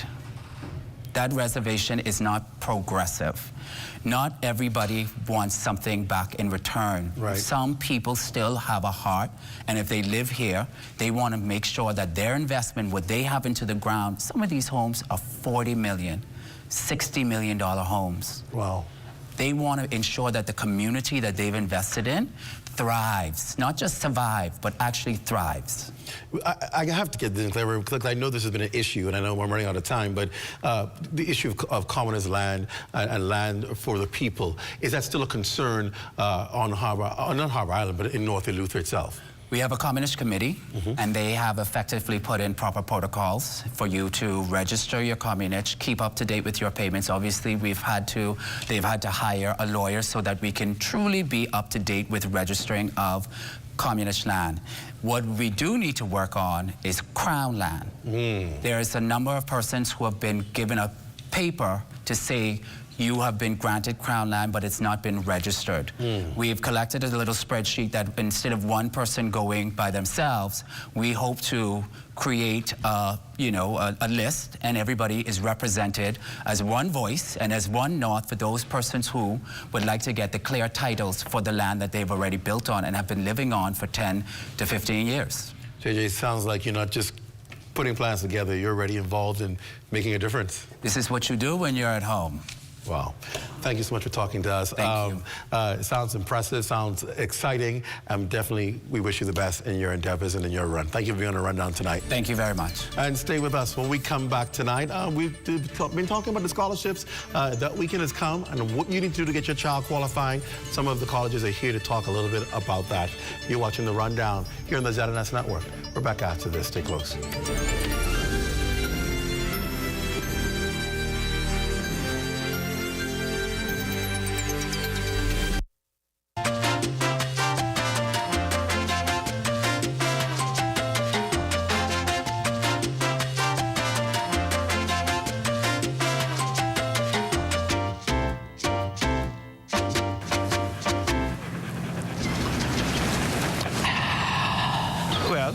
Well, what about me? What about you, what? Well, I thirsty too, you know. You want to see all the water out there? Well, why you don't give me your water, and then you go try and drink that salt water? You crazy, eh? I ain't the one talking to a dog, you know. Ain't nobody can drink salt water. Then why you won't give it to me? All dogs need fresh, cool water and sufficient shelter from the sun all year round, especially on the beach and during the hot summer months. Summers are very hot here in the Bahamas, so please make sure all pets have ample, cool, fresh water in proper containers and sufficient shelter from the sun, even on the beach. And make sure all dog houses and kennels have proper ventilation. Let's make it Bahamian to be humane. This message has been brought to you by the Bahamas Humane Society and the Broadcasting Corporation of the Bahamas. There are over 3 million shipwrecks on the ocean floor, just waiting to be found. Nothing is truly ever lost at sea, only hidden by time and sand. When I put this fleet together, it wasn't just for fun. And although we do have fun, we never lose sight of our goal. Right here, right now, we are on a mission. Coming this fall. She had brown hair. She didn't even have red hair. The contract signed does not indicate anywhere that I am in charge of her hair color. More courtroom drama. She rented these 60 chair covers from me. The event was for my Grammy for her birthday. Yes. And my Grammy don't even know 65 people. On Justice with Judge Carroll, Fridays at 8 p.m. Real cases, real judgment. Judge Carroll always gets it right. Tired of looking at the same old kitchen? Step 1, our talented recommended designer Mark crafts a custom design just for you. Step 2, once your design is ready, CBS Bahamas makes ordering effortless. Your dream kitchen is within reach. Step 3, our recommended installers bring your vision to life, ensuring every detail is perfectly in place. Sit back and relax as your dream space becomes a reality. Visit cbsbahamas.com and start bringing your home improvement dreams to life today. Let's go. At Frame Studio, as soon as you enter the door, we showcase any individual that comes in there and make it feel like they are at home. The space itself is 1,800 square foot. Our side wall, which is industry standard also, is 24 feet wide. You can do anything that you can possibly think of. At Frame Studio, under our theme, Now Create More, we look at Frame Studio as a canvas. And any artist know a canvas is blank, and then you create whatever you want to do, right? So we have where you could rent tools. We even have workstations that people could rent out to anyone inspiring to do what I've done, or what my colleagues have done, or any other journey. I would say to you, don't be afraid. The worst someone can actually tell you is no. So if you have a vision, you have an idea, not everyone will get it. But if you believe in your vision, you believe in your idea, I say go wholeheartedly at it. For more information about the Creative Entrepreneurs Initiative and the Crafting the Bahamas workshops, email info@sbdcbahamas.com or call us at 461-7232.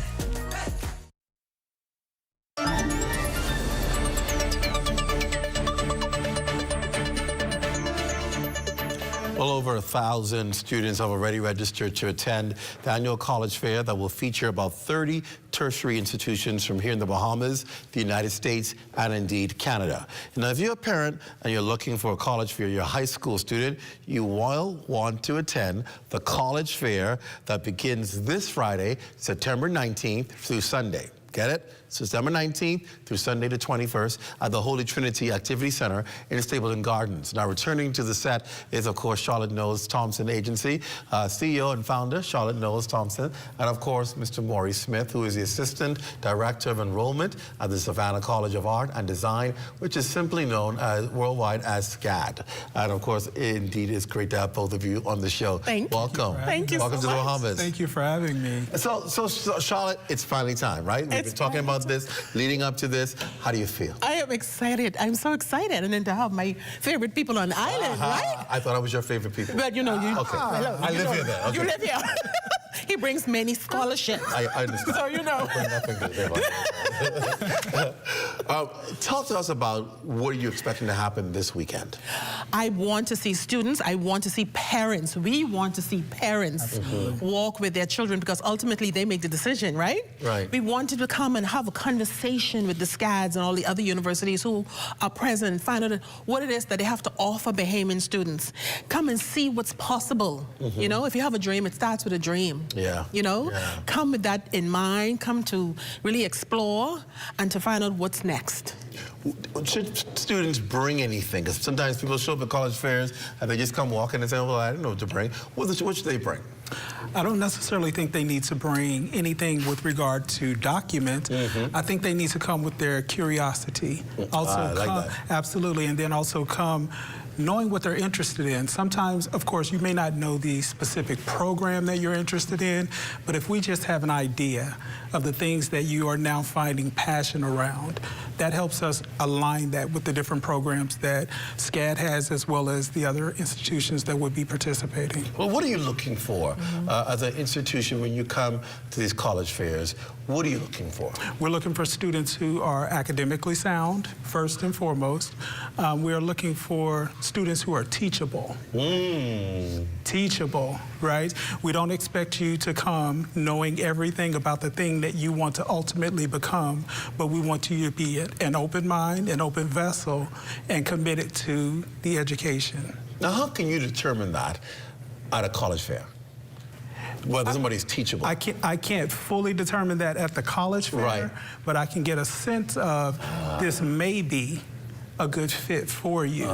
But as we go through our admission process, we have a lot of different credentials that we have as a part of what they will be submitting, but then we also have an opportunity to really engage with all of those students through conversations and interviews to really help us kind of make that determination. How do you determine what level of support you will give a student, whether somebody will get, you know, something to help, something that really is impacting, or something that's a full ride all the way? How do you determine that? Sure. So with regard to the scholarships that SCAD offers, we have two primary scholarships, one being our academic-based scholarship, and that will be based on the student's academic performance, whether they are a high school student. I know that we also work with University of Bahamas here, so we're looking at those students academically with regard to their performance there at a university level as well. So that's where the academic-based scholarship comes from.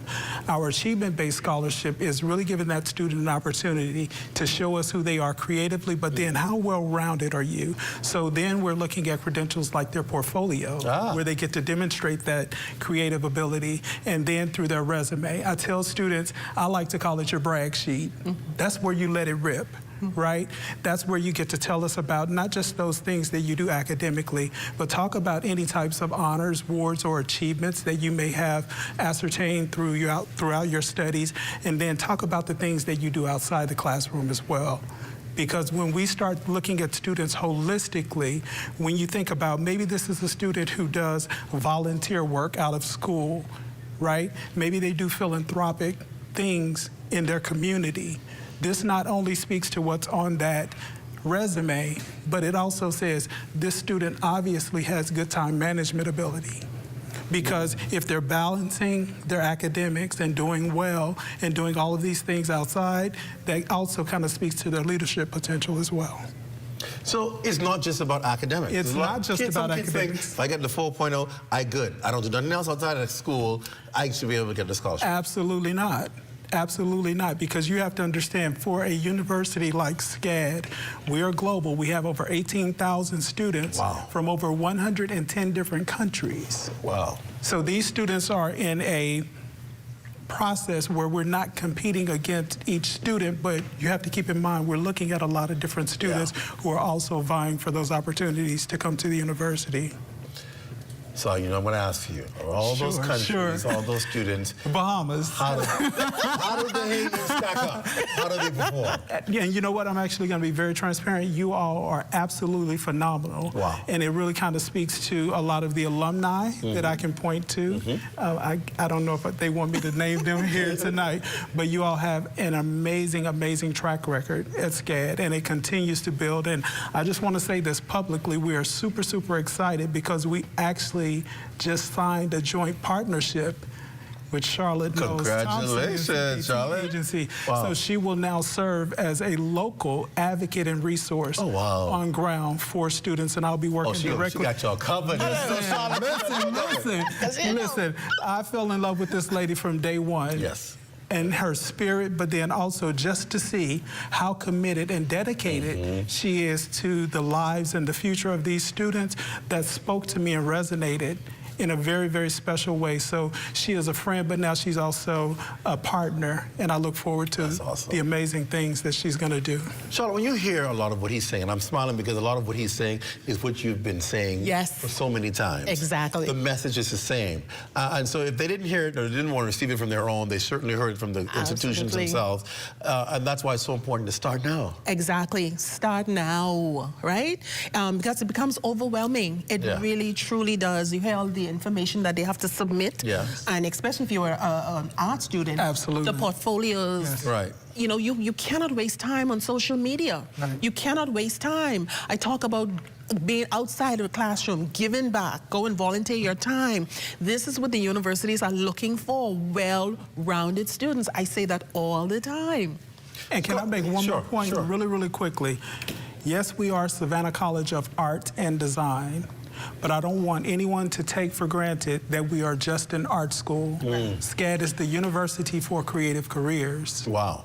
That's a big, big difference. And what we do uniquely different and uniquely well is, yes, we help to cultivate that creative gift, because that's exactly what that is. But simultaneously, we're actually helping our students develop the business acumen around what they're doing creatively, so that that is what connects directly into industry. Wow. There are so many colleges to choose from, and I can imagine for a student, it must be overwhelming, because you're sitting there like, where do I start? How do I find the perfect school? How do I find something that's going to be something that I look forward to? How do you pick the perfect university and make sure that it's the right one for you? Yeah, I think it starts with having a conversation. This college fair gives you that opportunity to do that. Come and have a conversation with Mr. Smith, you know, and have a heartfelt conversation with him. And in speaking with him, you get to fall in love with what he's saying, and then you want to see more. You know, that's how you decide, where do I want to be? How does he treat me? The way he treats me is a direct result of what I would experience on his campus. Wow. Right? And so you want to start. No pressure. No pressure. I know, right? I was going to say, you better be right. You better wake up right. Right? But that's how you fall in love with the university. You know? You have representatives that come. I can tell you everything about SCAD, but it's nothing like hearing it from him yourself, right? And Maurice is here because he's on island. Everybody is still en route, right? And so this might miss my ride or die. And then one more, I think, extremely important part of that process: visit the locations where you are possibly attending. Yeah. Why is that important? Stepping into an environment is very different than researching an environment. Yes. That's loaded. Hello. That's loaded. It's just like when a woman is searching for her perfect wedding dress. It only takes that one time to put on that perfect dress. And they know it. And they know it. But they don't know it until they put it on. Right. So that putting on process is stepping onto these campuses, because you're walking into the culture of that institution. And if that resonates with you, that can be the game changer. Is location also an important factor?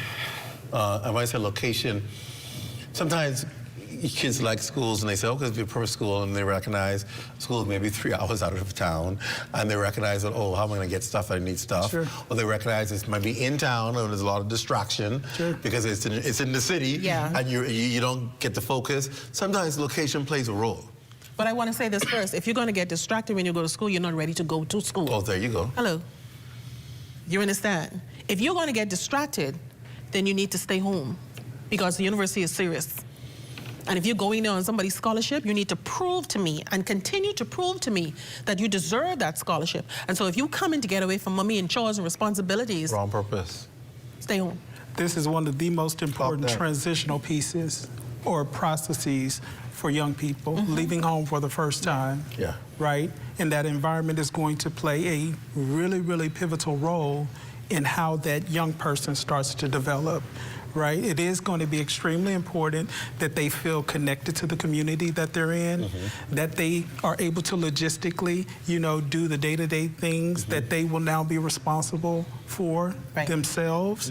Mommy, daddies, they're not there anymore, right? So location is going to be extremely important. That's why when you're going to visit the different institutions, I can only speak for us. We make sure that we get you out into the community just for that short amount of time so that you can kind of get a taste of what these environments are like where we place our campuses. Good stuff. So Charlotte, I got to tell you, tell everybody what they need to know for this weekend and where it's going to happen, when it's going to happen, so they can all be there and not miss this opportunity. And so I really want persons to register in advance. It speeds up the process because we want to be able to give at the end of the college fair, Maurice, your information so that he can now follow up with you. And that information needs to be correct. When you come to the door, yes, we will help you, but you make mistakes because you're rushing because a lot of people behind you. And so ideally, I want you to register in advance. This coming weekend, beginning Friday, September 19th, Saturday, September 20th, and Sunday, because we want to meet everybody. Some people don't come out on Saturdays, right. And so we're there for those that don't come out on Saturdays. We're there on Sunday as well on the 21st at the Holy Trinity Activity Center in Stapleton Gardens. Everybody should come out, 376-7798. You don't even need to talk to me. Just WhatsApp text that number and you'll get an automated response with a link to register. Take your time, pay attention to what you're doing. I tell students, pay attention. It's very important to pay attention to what you're doing to ensure your email address is correct. Absolutely. Hello, your cell phone number is correct because you don't want the universities to be running. You don't want to miss opportunities. You don't know what they're calling you for. There you go. There you go. Wow. Right? Good stuff. Good stuff there. Congratulations, Charlotte. Thank you so much. On the anniversary. And Maurice for being here. Congratulations. Thank you so much. I hope you pick up some very good students. Hopefully. We will. Always. Absolutely. All right. So thank you both. That does it for the show for right now. Be sure to stay locked to the ZNS network for the Bahamas Tonight at 11. It's the final newscast in the country with the latest news and information with Corvell Pipe Firm. For all of us here at ZNS, I'm Clint Watson. Thanks so much for joining us. Have a good night, everyone.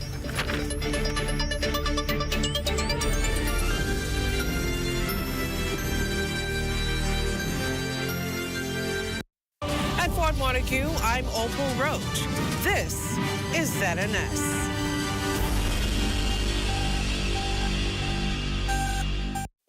What if the key to preventing diabetes, heart disease, and even certain cancers lies in something many of us overlook every day, our metabolic health? Studies show that more than 80% of people worldwide have at least one marker of poor metabolic health. Yet, most people don't even know it. This